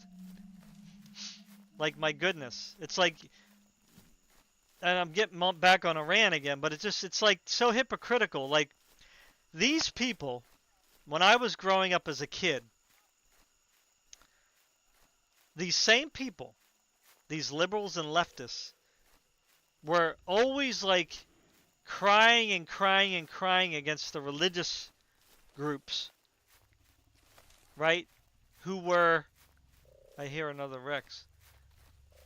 They were crying and crying against these religious groups because the religious groups were saying that, oh, kids shouldn't be exposed to sexuality, over-sexuality, you know, hypersexuality. Kids, you know, women should be like, you know, not depicted as just objects. Um, uh, you know, they were talking against racism. You know, they were, you know, all this stuff. And now they're doing exactly what they were like crying against so many years ago when religious people were trying to do this stuff, right? And the religious people should be the ones that do this stuff because they're doing it for nobler reasons, right? They're doing it because God tells them to do it, because the Bible tells them to do it, right? They're following like a set of principles based on morals that are outside of themselves, right? They're not just making up stuff as they go along. See, that's what the world does, right? So they just kind of make up stuff as it suits them, you know? It's whatever is in ideal fashion this generation, you know? So instead of just going around doing good deeds, like you're going around doing good deeds, I mean, you would think this was a religious game, right? Do this good deed, do that good deed. You know, it's like you're Spider-Man. Like you shouldn't have to be told to do that. You know what I'm saying? Like your spider senses are supposed to tell you like something's not right. You know what I'm saying? Like that's the whole point of having the spider senses, right?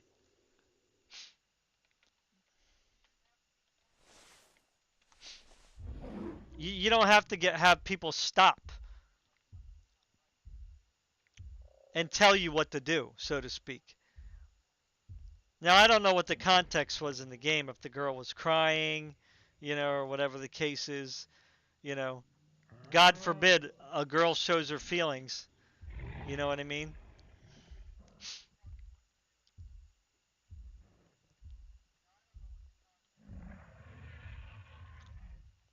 But again, you would think that half of the stuff that's being done in these games, you would think it was a religious game. And I thought that we weren't supposed to be religious, you know? Everything's supposed to be neutral. See, that's what we were like drilled in our heads growing up from the liberal left, you know? Is we're supposed to be neutral. You're not supposed to have like, you know, these stances because, you know, it's offensive to some people.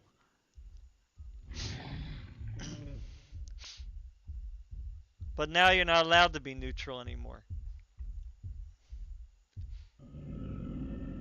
It's my way or the highway.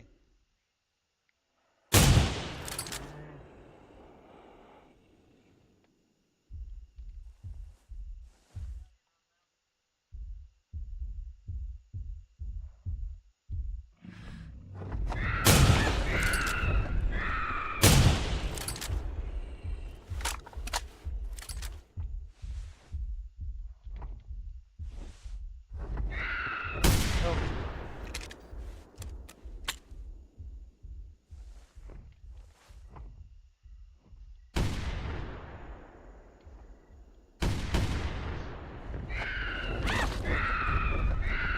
sorry guys, I'm getting attacked by a... How did he die? Oh. Ah, stupid trees are in the way. Let me get away from here. I can't see. What? Oh, it's still alive. Ah, I crashed again. Or did I? No, that was... Okay. What?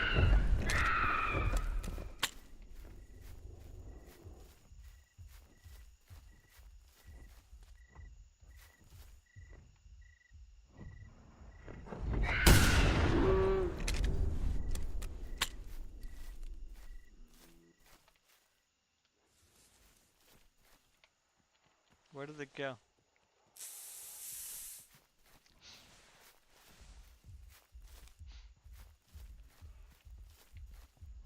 Oh, he's coming back.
Come on.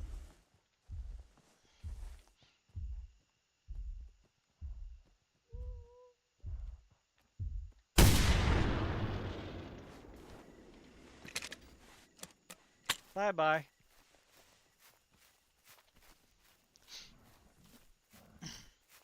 Not bad, not bad. How many is that? 5 for me already? I don't know. I lost count. 4 or 5?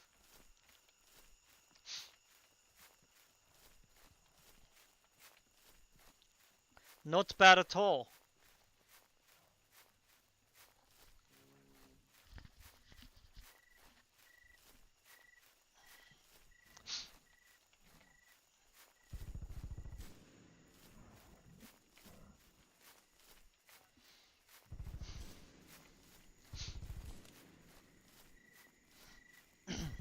I really wanted to play Baldur's Gate 3, but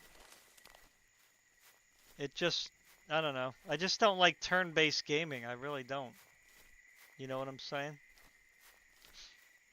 What's the name of that? Victorian Lemaire?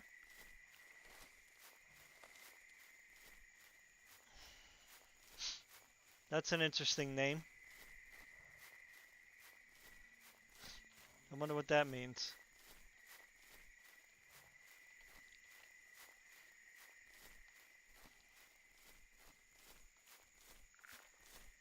Anyway, I appreciate everybody coming on. 1, 2, 3, 4, 5, 6, 7. Wow. 7 people.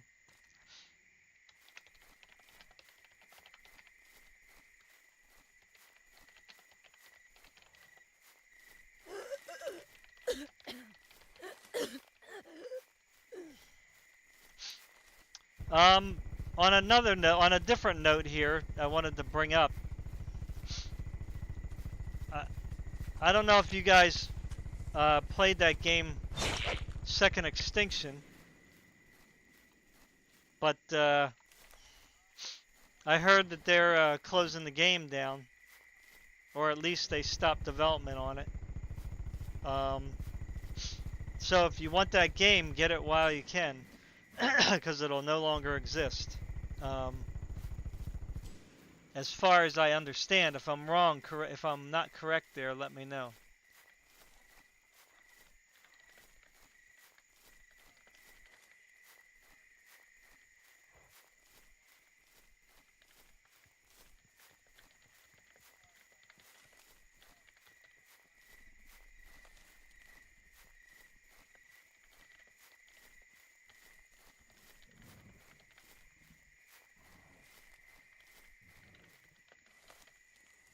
Did I can't see.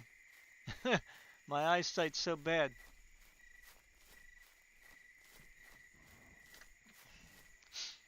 Now, what I wanted to say about Second Extinction was,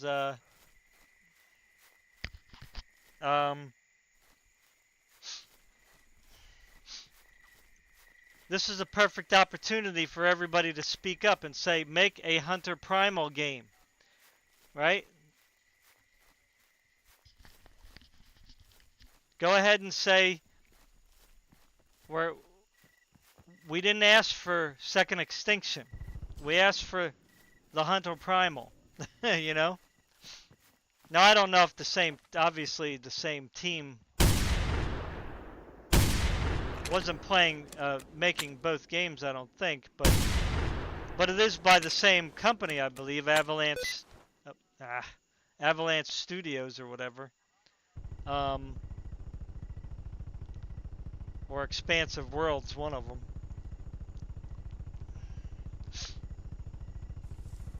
Oh, I hate that gun.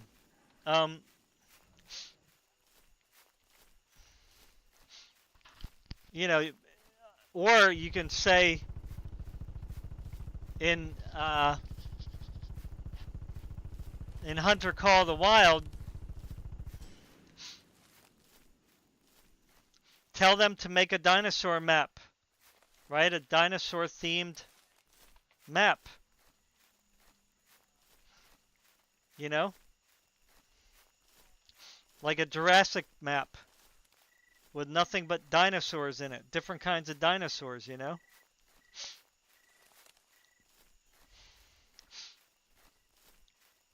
You know, I know that they want it to be like a more serious game, but I mean, come on. It's a game. Let's have some fun. Let us have an area that we can go in to go up against some dinosaurs, you know?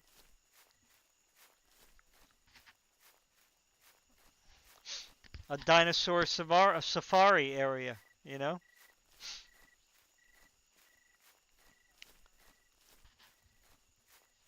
I mean, I don't understand still, and I keep saying this over and over. Like, I don't understand. Like, our game are like, I don't know, people that run game companies that, I don't want to say are they that dumb, but are they like that, like, out of touch or blind or just, uh-oh, server crashed.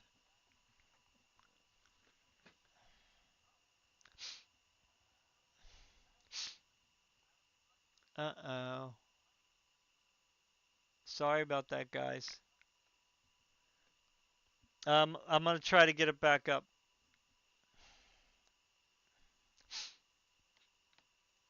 Crap.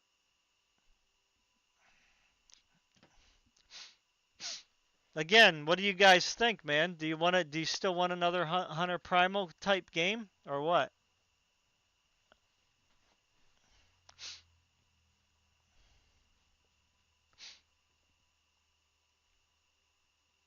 I don't know if it's gonna work.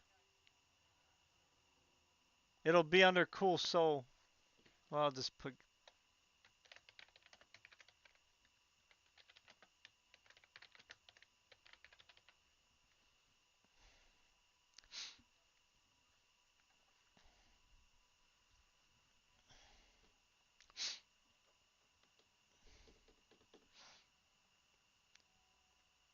So on another note, like um, games that I actually finish,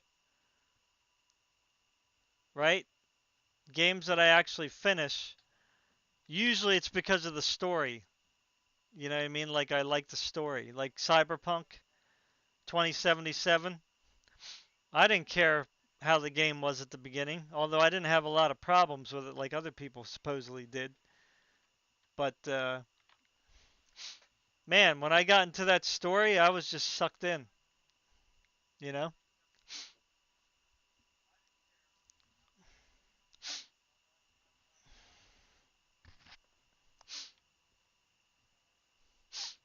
Same with what other game did I finish? Mirror's Edge, I finished that one on the PlayStation 3. I mean, really, a lot of games I didn't really finish. What else? Um, all right, the server's back up if you guys want to try to get back in. Um,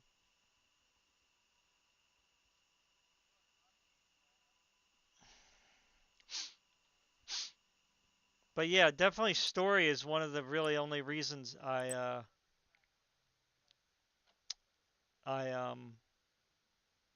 finish games. What was that other story? The Enemy Within? Is that what it's called? The Devil Within? The Enemy Within? What the heck was that one called? Can't think. I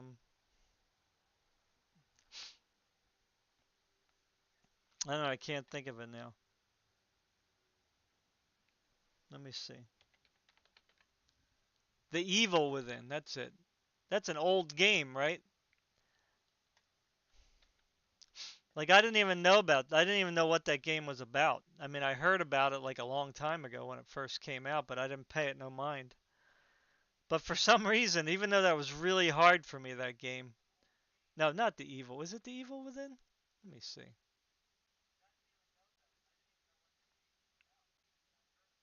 Um,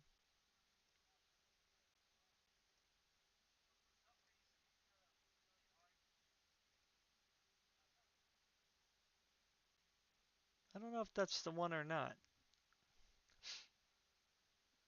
It's the one where the guy I don't know.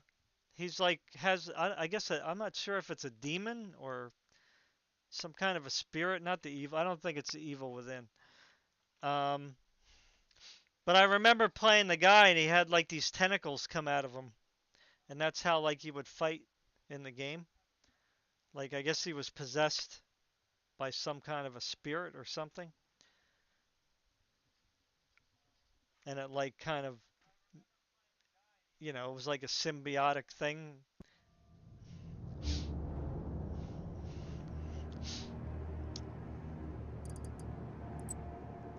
I don't know if I'll remember it. Oh, it's back up now.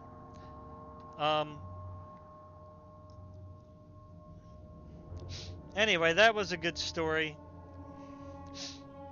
I don't know. I can't think right now of all the games that I did finish. Um,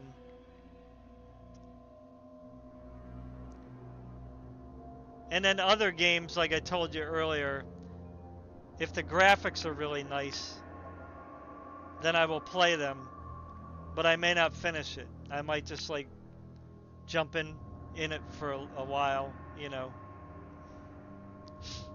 just kind of to enjoy the environment and stuff, you know. Um,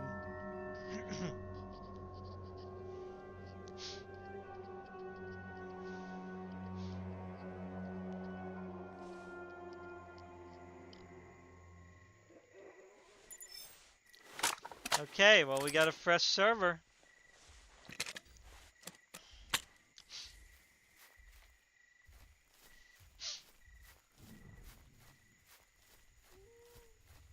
Uh-oh. A Rex, and I am not on a good side here.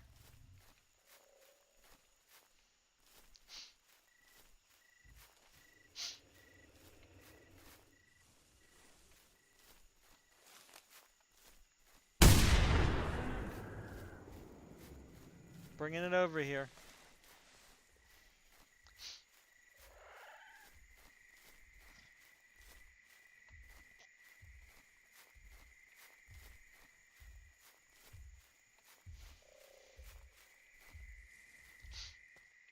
No, I'm still like...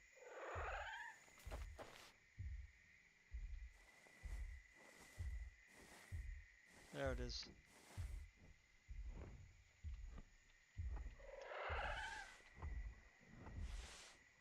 Frickin' bird.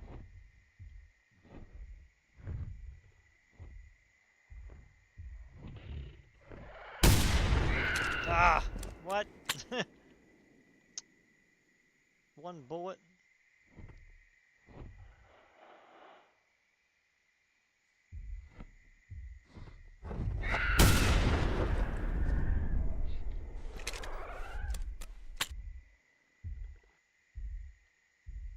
Yeah, he doesn't like that gun.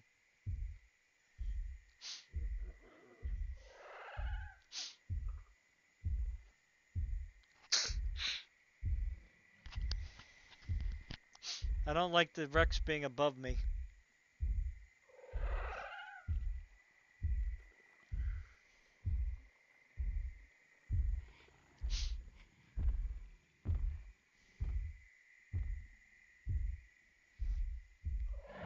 Anyway, what were we talking about? Oh yeah, the Hunter Primal. We want another Hunter Primal game.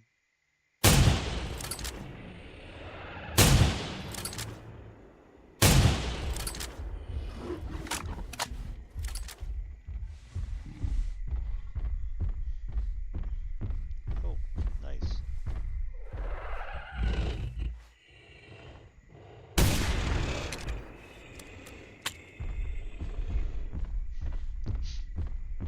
That hurt.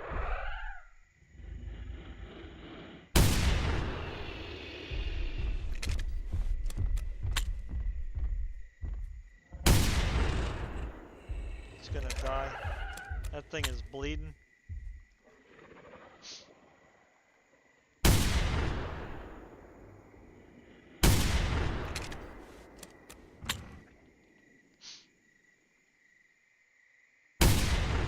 Come on, that's gotta be scrambled eggs. Ridiculous.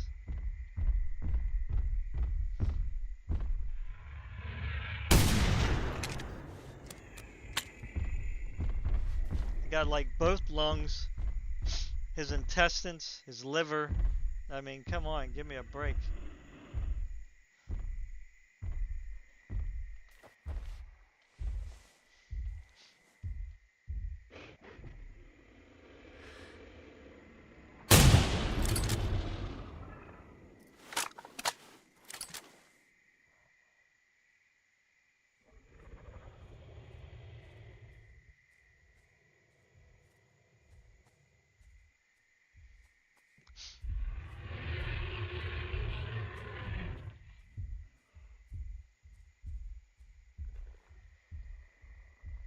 Come on, sit still.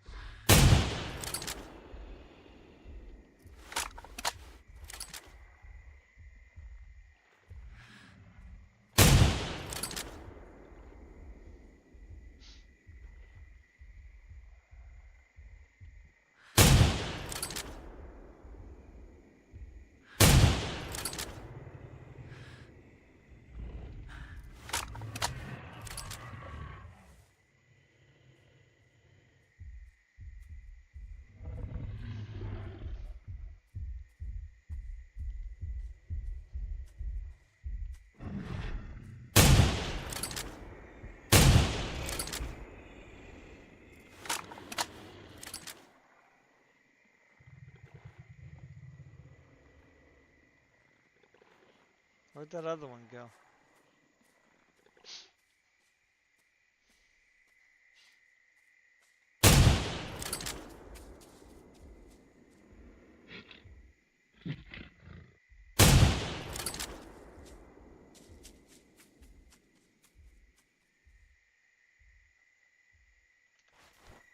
Carnage. Alright, let's see if I crash. We got the bed.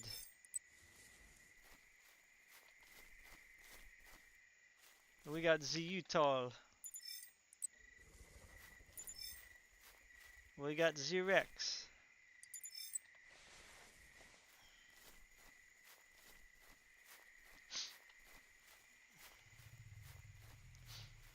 Now this thing I shot so many times. I mean, with a 700 shotgun. I mean, and it says body shots. Like, really? Intestines. Intestines. Lungs, heart. Lungs, heart.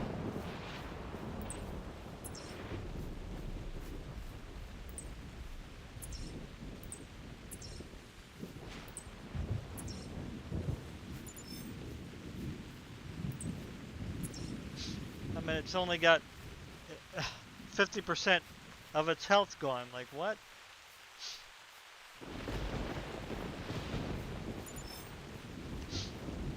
Yeah, anyways, I hope everybody heard me.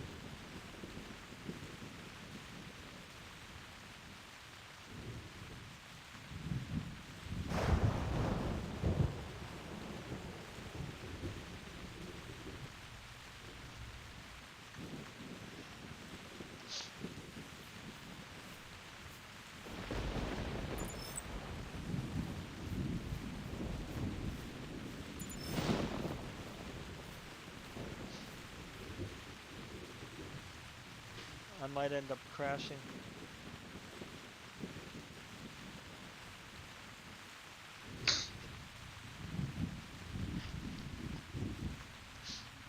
They should have it so you can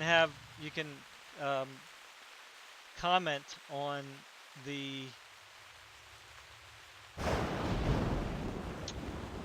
the Steam section or whatever,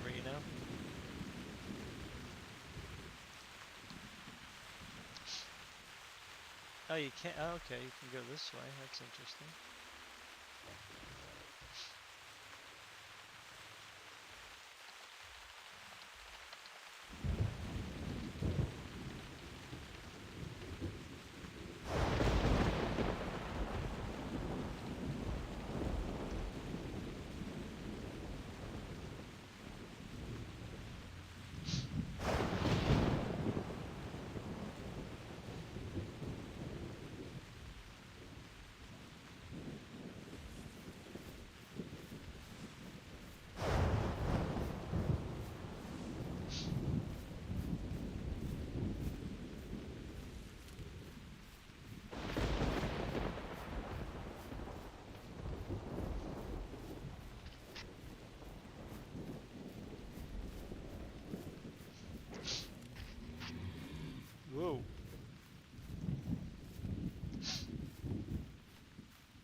So Starfield was a dud. That's another game where people are, you know, just giving it really great reviews when it don't deserve one, you know? I mean, there are some, as a game, like as a basic, you know, as just a basic game, like it's okay, you know, like average at best. But there's just a lot of things about it that are very, very annoying, you know what I mean? Like, yeah, sure, you can go in the game and just kind of like, whatever, just run around, but there ain't really much to do that's really exciting, you know what I mean? Like, it should have been, they should have just stuck to their normal formula that they used with Skyrim and Fallout 4 or whatever, you know? Fallout.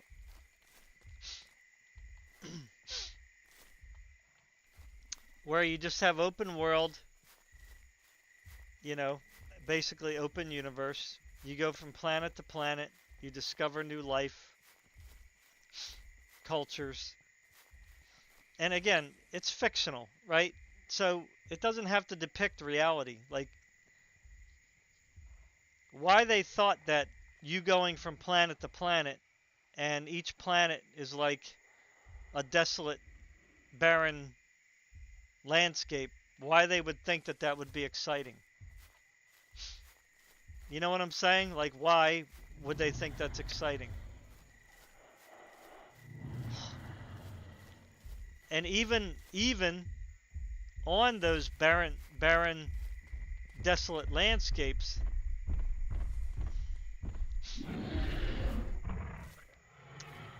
they could have made them more exciting, right? They could have had, you know, like bigger bases, or they could have had like, say, an underground system. You know what I mean?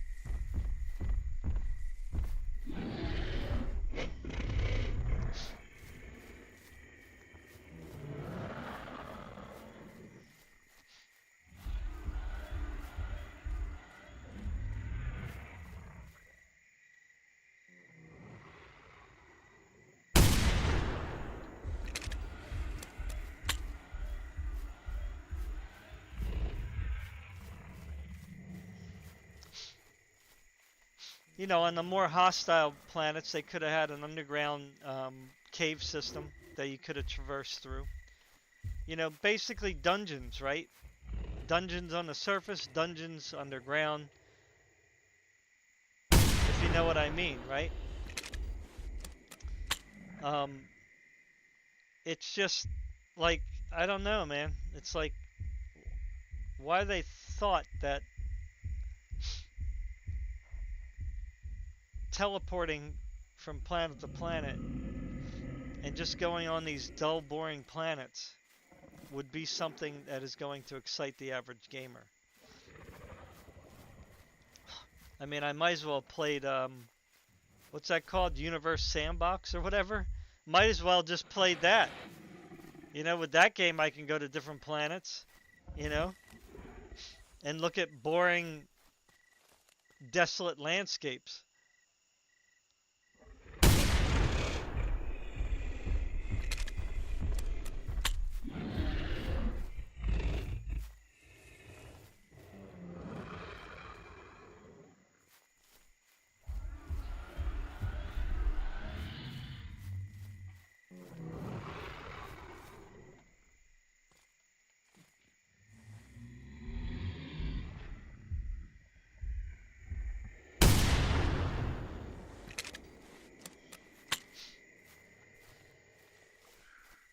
You know, we're looking for like a very comprehensive experience, you know, in Starfield. That's what I was expecting.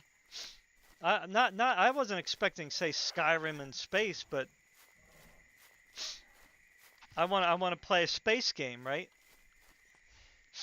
Where you can travel through from star system to star system, and where you can actually travel in each star system with your spaceship, and where you had like, you know, aspects of the game that were similar to Skyrim in the sense of, like I was saying, dungeons, uh, fantastical creatures to encounter, you know, interesting races, on each planet, you know.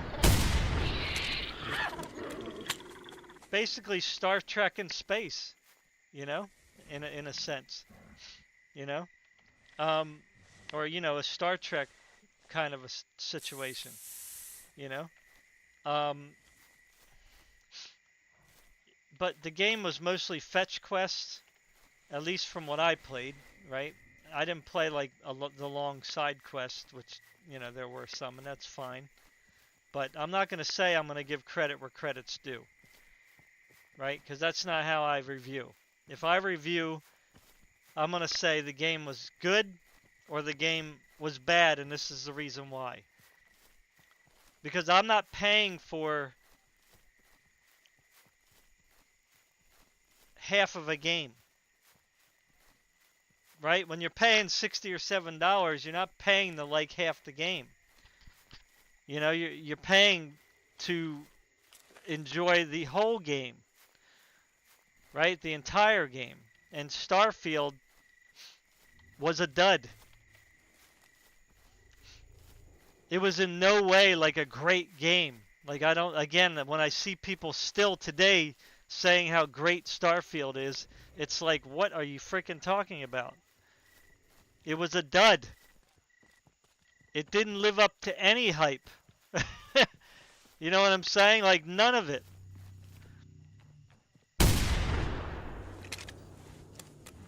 It wasn't innovative. It wasn't exciting. Half of it was boring.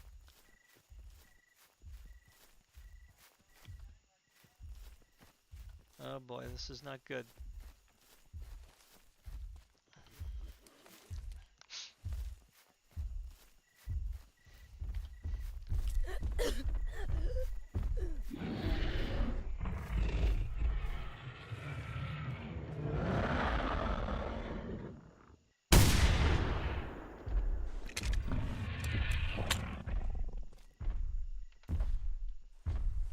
Was some parts of it okay? Kinda. It was, maybe. Some of it, I mean, but for the most part, it's like,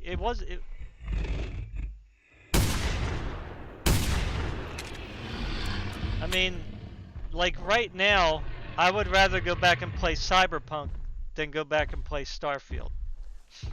I would rather go back and play Skyrim than play Starfield. You know what I'm saying? I would rather get a mod that turns Skyrim into a space game than play Starfield.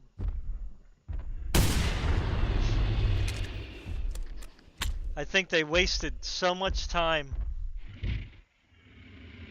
on that game. Like money, time. It's like, I don't know. But to me, it's a dud. Irregardless of whether there might be one or two things in there that was okay. That doesn't make a good game.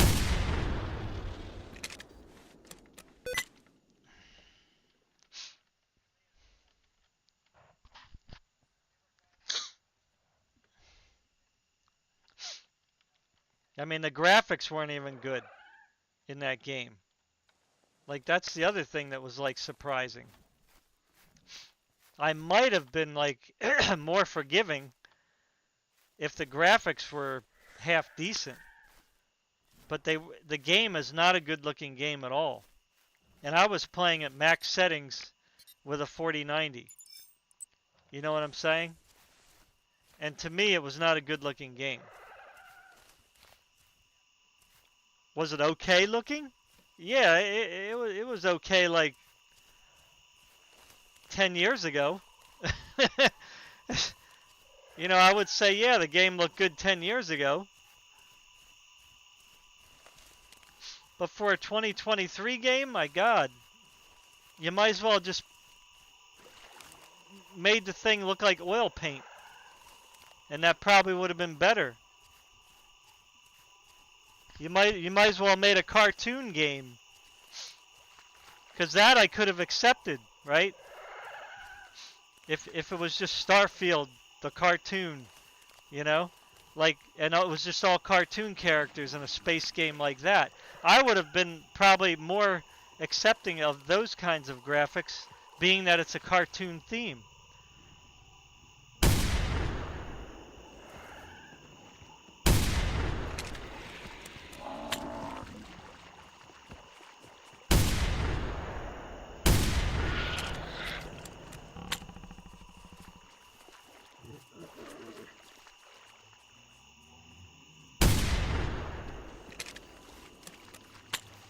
Yeah, I think I heard another Rex. Where the heck am I? Am I going the wrong way? Yeah, I'm going backwards. Yeah, so, yeah, Starfield. It's real. Oop, it really is a shame. Because, you know, I love outer space. I love astronomy. You know, all that stuff. But, yeah, they really, like, I don't know. They need to put more stuff to do on the planets. They need to make what we would call dungeons. You know what I'm saying? You know, let there be creatures that live underground. Let there be secret mining operations that you have to foil. You know what I'm saying? Like you know, the whatever you call it, the unity of planets, you know, said that, you know, they're trying to save certain ecosystems on some of the planets because they have unique life or something like that that they'd never seen before, and they don't want to, you know, they don't want to simply just, you know, destroy a planet for the resources to, you know, and get rid of that unique life, you know. Whatever, we're okay with that.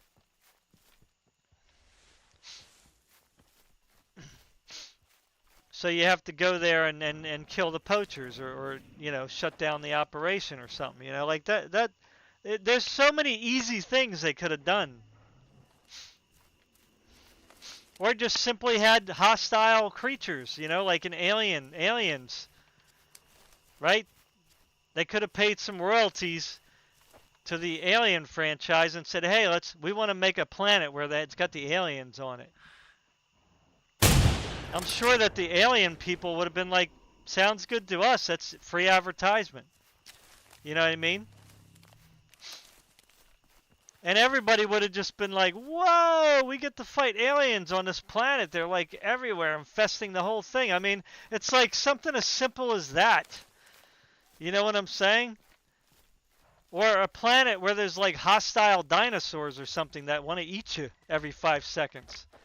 And like maybe a ship crashed there. Or like several ships from, like, I don't know, one of the military squadrons.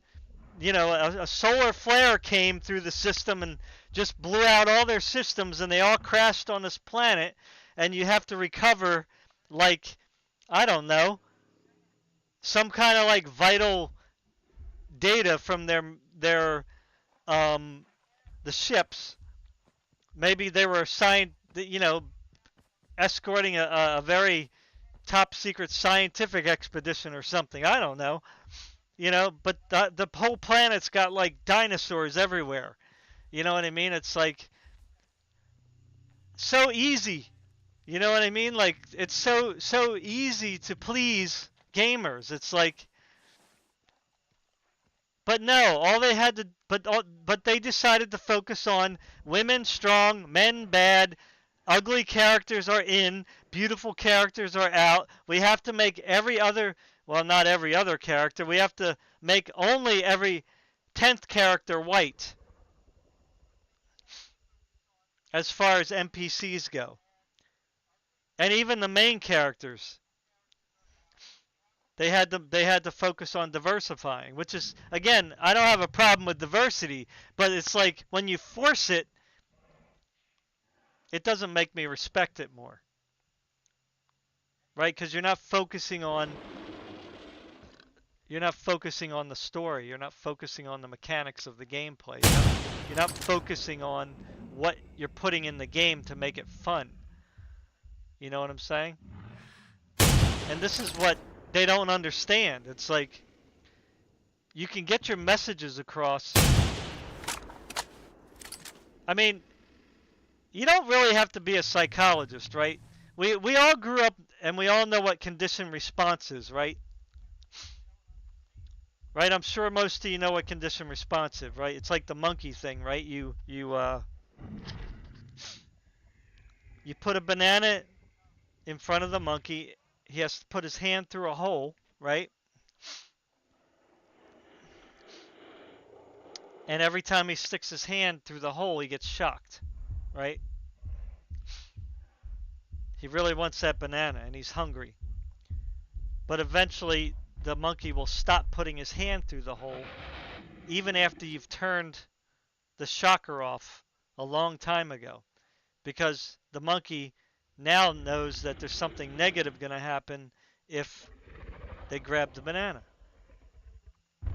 Okay, so the opposite effect works too, right? And this is where the woke people manipulate kids, right? They feed them this ideology, and then they say, if you're not following this ideology, then you must be bad. But if you protect the rights of others, right? Okay, their idea of what protect is, don't get me wrong there.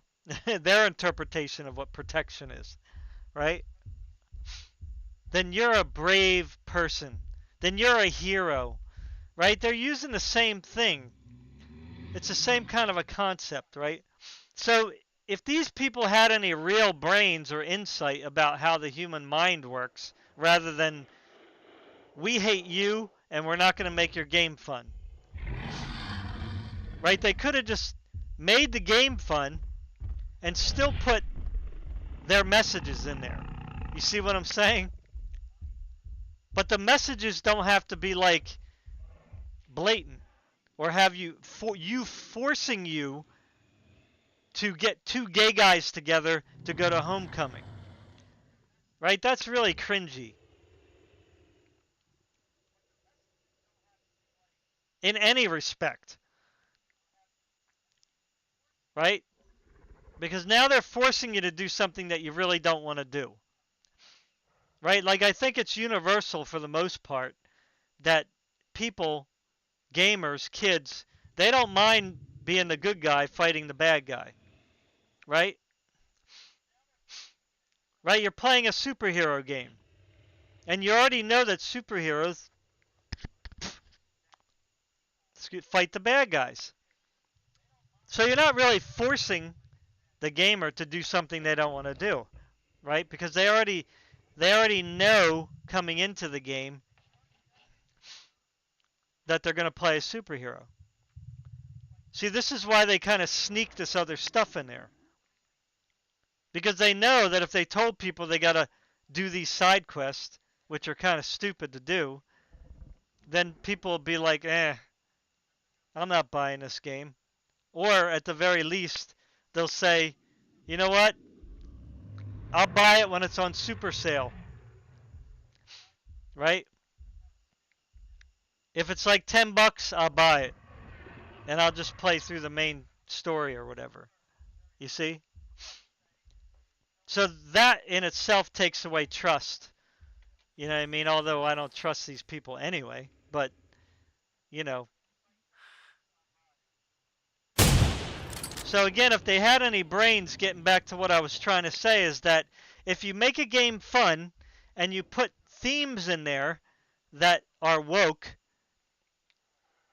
right? Then, but not forcing you, right, to do things that you don't want to do, but kind of have it kind of playing along with the main storyline, with you being a superhero.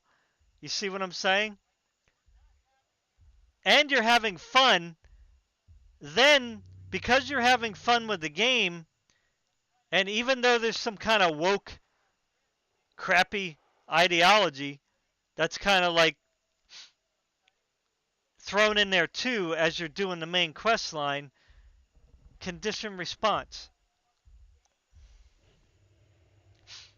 right?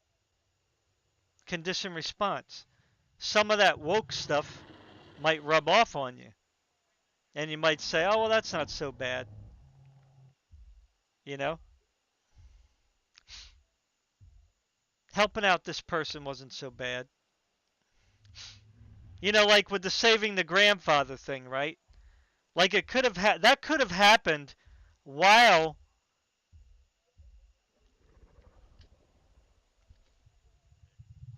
you were, say, in pursuit of one of the enemies. You didn't have to capture him right away, but you were in pursuit of him.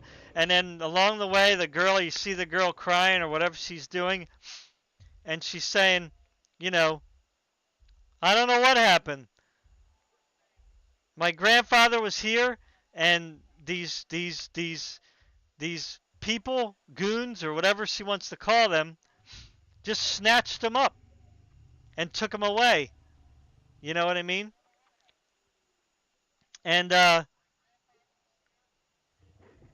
right, so you're like, oh wow, that's not cool. Okay, well, which way did he head? You know? And then, you know, boom, she says that way. So you're Spider-Man, you go that way, right? And like, so you're kind of like doing the clue thing, which is whatever, fine. And what you find out is, you know, that these people took the guy away because they basically only for the fact that he was like in the way or whatever. They thought that he was hostile towards them, like he was trying to get in their way purposely. But you know, but the old guy is like so, you know, ornery and you know how an old guy is. They ain't scared of nothing. They're gonna be dead soon, right? So they don't care, right? So they're giving these guys a hard time. You know what I'm saying? Like they don't really care about him too much. He's just just an old dude, you know. But they thought he was like doing stuff on purpose. So he's like getting on their nerves. You know, he's like kicking them in the shin. And like you find all this out later at some point. But like eventually you find him like in the park, like you found him before, right? In the like you would find them in the quest that you know they have in there now. But at least this time it kind of fit. It wasn't just thrown in there for like whatever reason, you know? And so you find the old guy there and, you know, he just kind of mentions to you in brief, you know, that he was too much for them to handle and they just kind of like dumped him off, you know? And then the old guy could have said, "Yeah, when they took me away and they took me away from my granddaughter, I was starting to think about how she must have felt when that happened, you know. And I'm old and I'm kind of helpless, you know. I can't really fight much anymore to protect myself. So I can only imagine how my daughter feels right now because I know how I feel about my wife, who I lost, you know, some time ago to whatever, cancer or she just died or whatever. And I kind of been a little bit lonely since she's passed away. I mean, you know, that's so I came over here to my favorite spot where me and my wife used to go or whatever. I don't know what the case is in the game, you know, because I'm kind of, you know, hurt right now because they kind of, you know, was dragging me along here, and I'm kind of getting my composure back, you know. So doesn't that sound like a much better scenario than just, oh, find my grandfather, he must be lost, you know, he's old and senile. And it's like, you know, it's like you can make all that much more exciting, right? And I'm not a writer. I mean, I'm just throwing that stuff off at the top of my head. But I know that would have been more exciting than what I saw presented to me in the video that I saw. You see? Condition response. Right? Don't force somebody to do a good deed. encourage someone to do a good deed. There's a difference there. You see? You can use game narratives to present your argument for something and do it very well. That's fun, right? And when you do it that way, condition response. I play the game. I had a great feeling about it. There were some of these messages in there that I encountered during the main story and during my fun time being a superhero the whole time. Let me think about that. Let me think about those things that were presented to me. You see what I mean? I'm not saying I agree with those things, and I'm not telling you to. But if it's like, what do they think is going to accomplish here by browbeating people into like, what? You want me to feel guilty? Like that's what you want me to do? You want me to feel guilty about being white? You want me to feel guilty about my Second Amendment rights? RIGHTS? Like it's our right to own guns? Like you want me to feel guilty about that? You want me to feel guilty about my right to free speech? Like you want me to feel guilty about that? You want me to feel sorry for a deaf girl? Why? Is she not a person? Is she helpless? What's her struggle? I mean, the deaf community has been integrated into our society for quite some time, so what's the struggle? Black people have been integrated into our society for quite some time. What's the struggle? I mean, I see black people all the time riding around real nice cars. So are they struggling? I don't even have a nice car like that. Same thing with deaf people. They ride vehicles.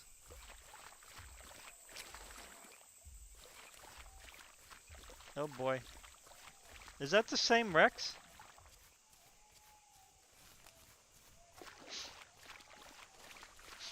You see? I mean, making me do stuff is not going to make me empathetic, as I said earlier with like the Alan Wake 2. Right? Throwing mud at me and then saying you better do as I say is bullying. That's bullying. And that's manipulation. And that's evil. There's nothing good about that. So your arguments kind of fall to pieces under their own weight. You know?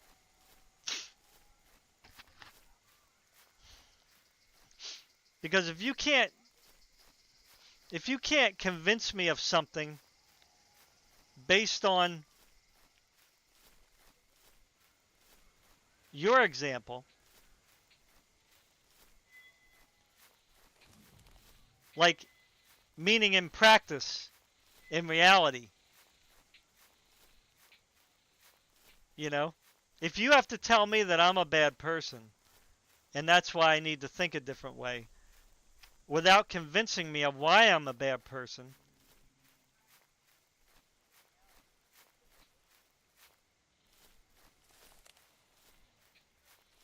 other than based on my skin color, then your argument has nothing to stand on. Right? Just the same way as you can't convince me that somebody is so great and wonderful because of their skin color.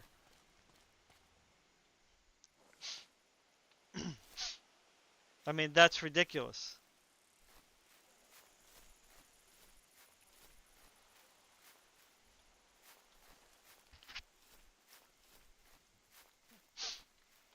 or because you're trans, or whatever the case is, you know?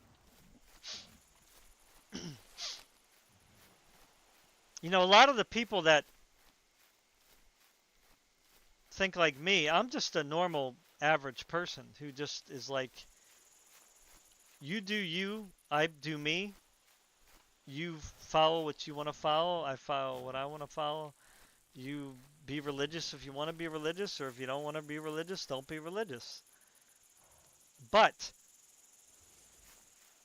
that doesn't give you the right to take away my freedom of speech, my freedom to practice my constitutional rights, my freedom to believe what I want to believe, my freedom to continue to accept facts as they exist in nature. Right? It doesn't give you the right to fire me from my job because you have a difference of opinion. Like, that should be illegal. Like, 100%.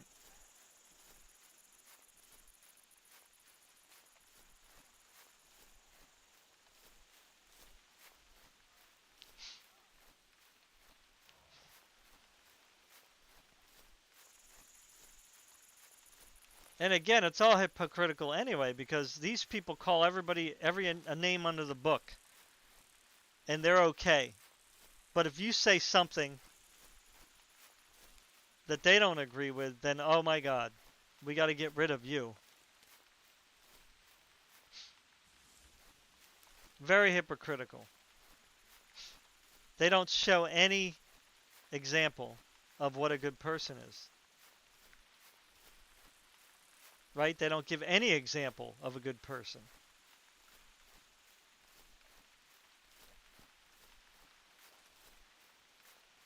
I mean, Jesus sums it up perfectly. Love your neighbor as yourself. And love your enemy too. Love the Lord thy God with all thy heart, soul, strength, and mind. I mean, these are just like, that's what makes you good or not good. You know what I'm saying? Hatred has no place when it comes to love and respect. When it comes to trying to build up peace in a society. You know, building bridges is what does that.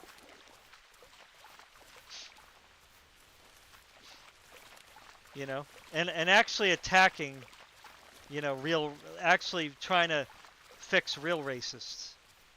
You know what I mean? And real inequality. Not just saying that, oh, everything's unequal. Oh, everything's racist. Like, give me a break.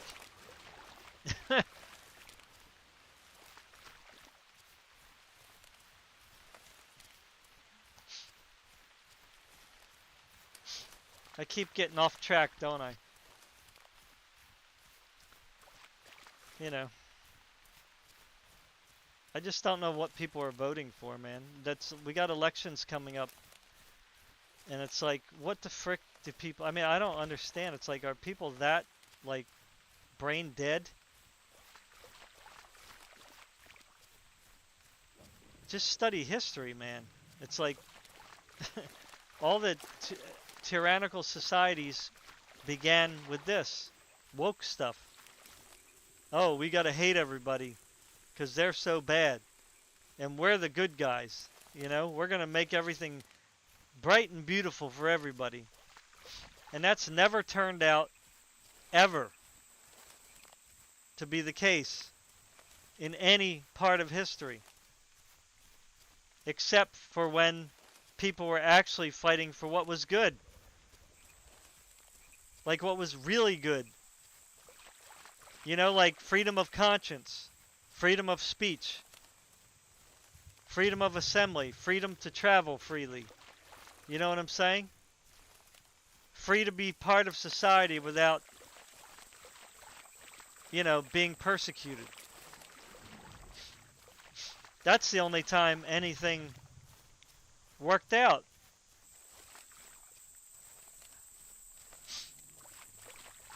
But when you have but when you have this kind of thing that's going on today,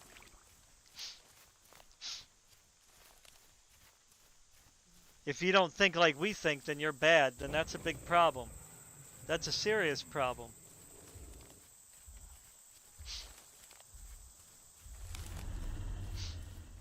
Because a good society is based on love, not force.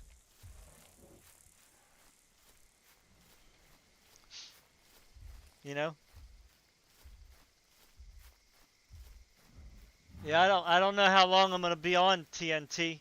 I'm probably gonna have to get off soon. I've been on here for quite a while. But yeah, I mean, you're always welcome, man. Sorry.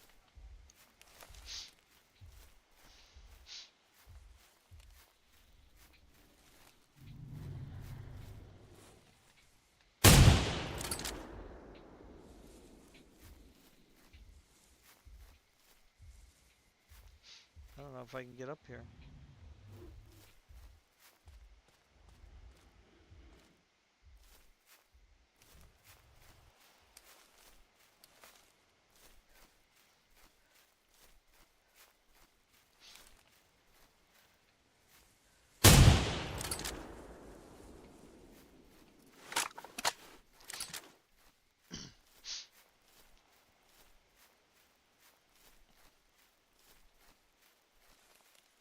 What's it doing?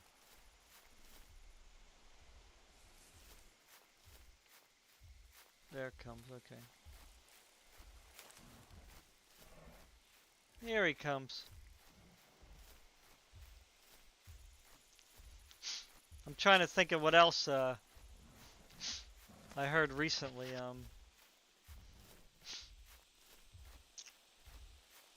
Sorry about my sniffles, man. It's just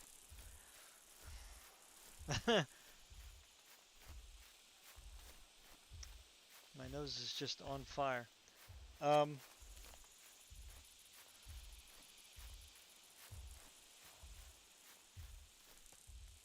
so is the video in 4K? I'm wondering. I didn't even check, to be honest.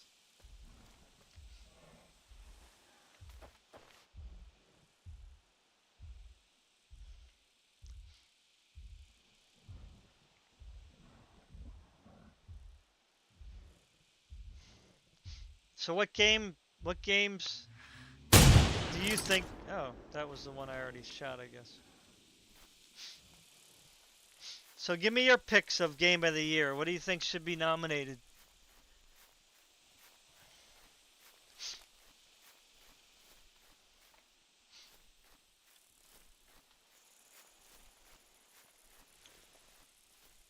And what do you think about trying to get a Primal game or Primal map on Call of the Wild or something?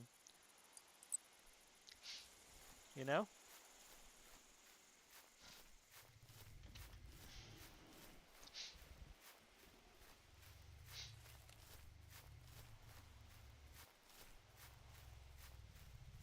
Whoa, what's this?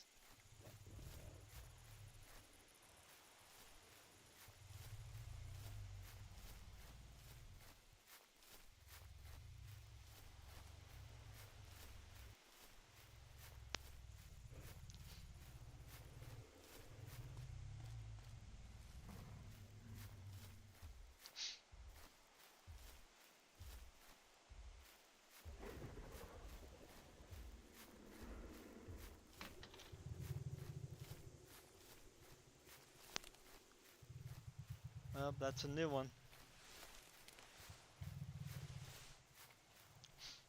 Let's do this all over again.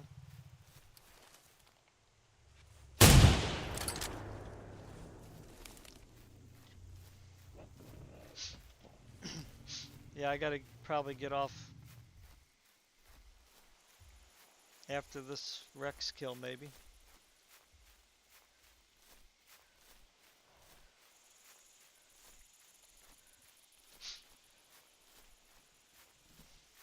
Man, I wish I knew how to make games, man. Farming simulator? What are you talking about? Um, oh, for Game of the Year? Yeah. Well, that probably has its own category. I mean, I think Alan Wake should get like the best looking game of the year. I don't know about, I don't think it deserves game of the year. I think that Baldur's Gate or that Armored Core or whatever that game's called, um, help me out with that one.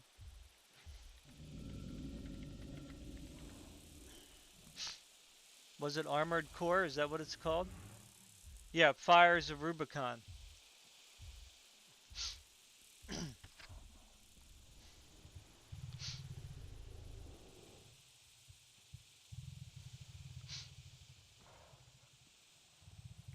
Again, I don't know if I can play that game, if it's my style really, but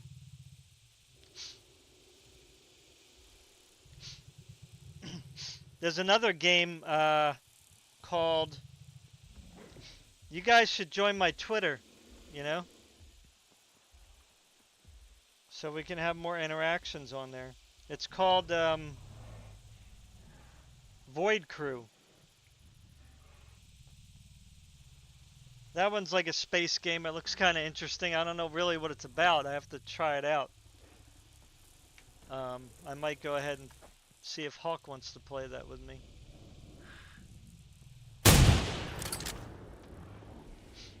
It's got 4-man co-op.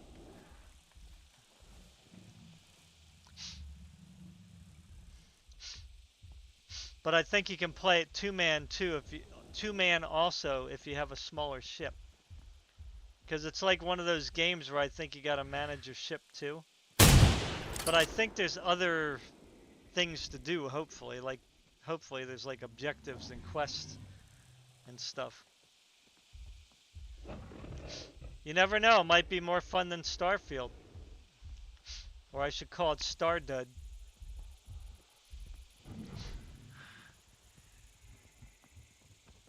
Oh, I'm on my, why am I? Oh, okay, there we go.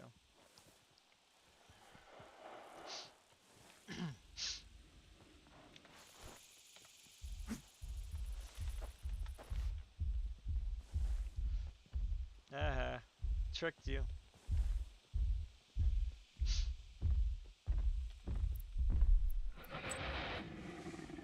Peekaboo, I see you. Oh, that tree's in the way.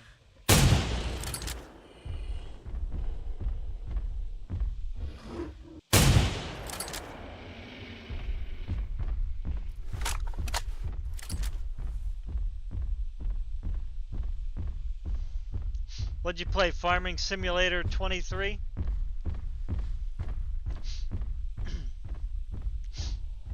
Oh, another Rex. Wow, what is this guy doing?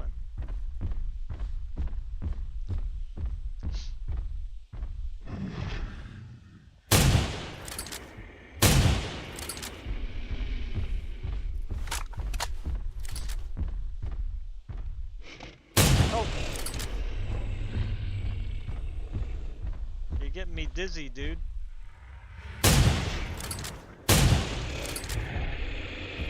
Alright, that got him. They don't like the spine hit.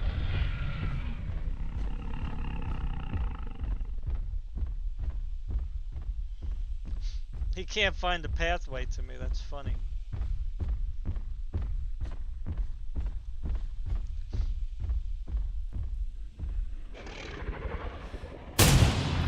There we go. Spine hit.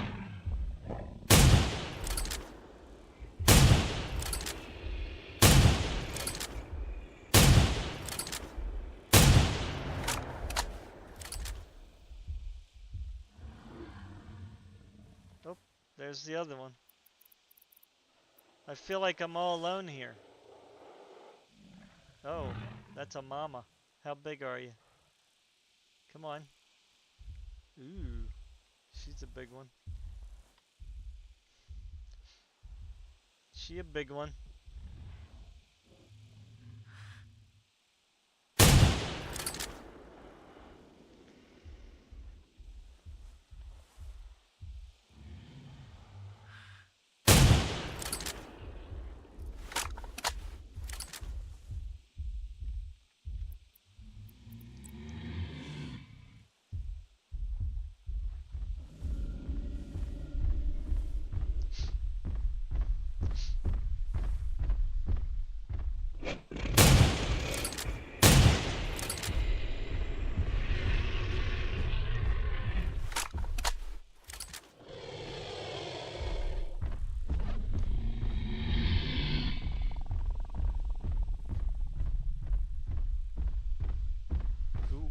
might get me. Oh, oh wow. Whoa.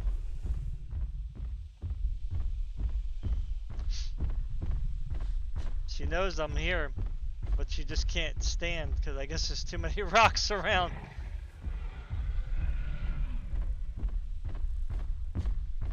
Come on, stop moving. The heck?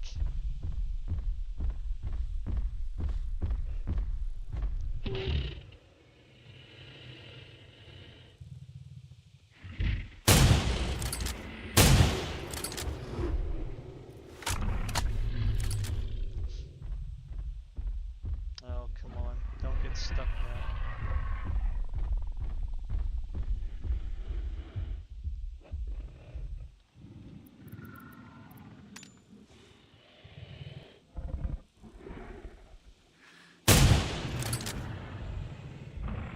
Spine hit.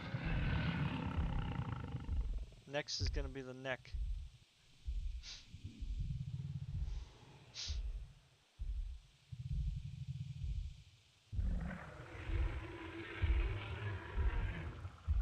Come on.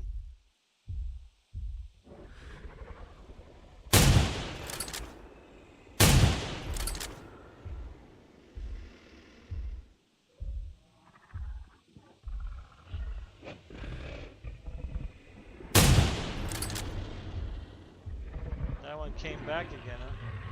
Can't believe he's not dead.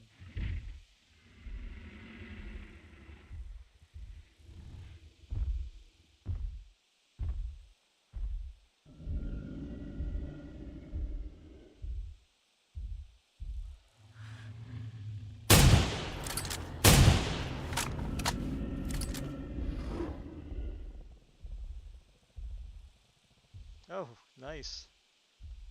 Maybe I got the brain.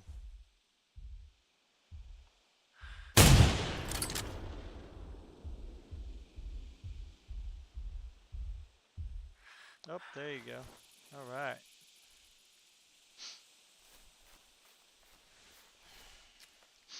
Down they go. Okay, yeah, this definitely hurt. When you hit this neck, that's like hitting the heart. So you can, if you hit the neck here and hit the heart, they'll be dead. If you kill the whole spine, I think they might die. Or they won't be able to walk right. They'll have that kind of funky walk.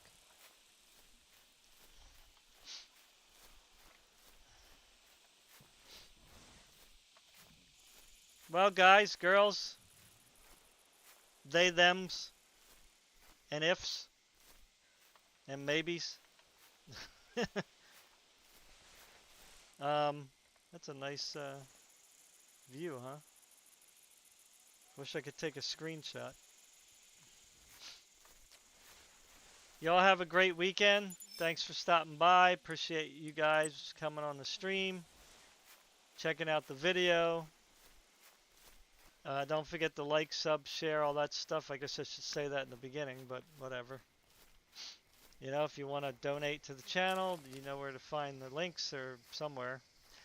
You know, if you ever want to donate games that you want me to try out or play, that'll be fine too.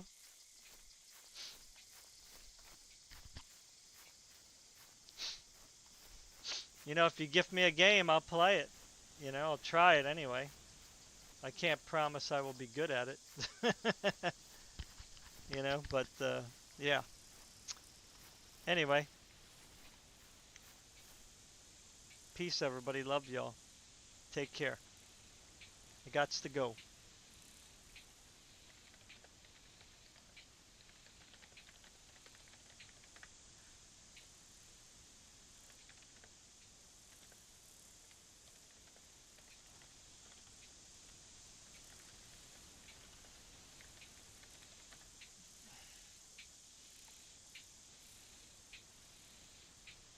Bye.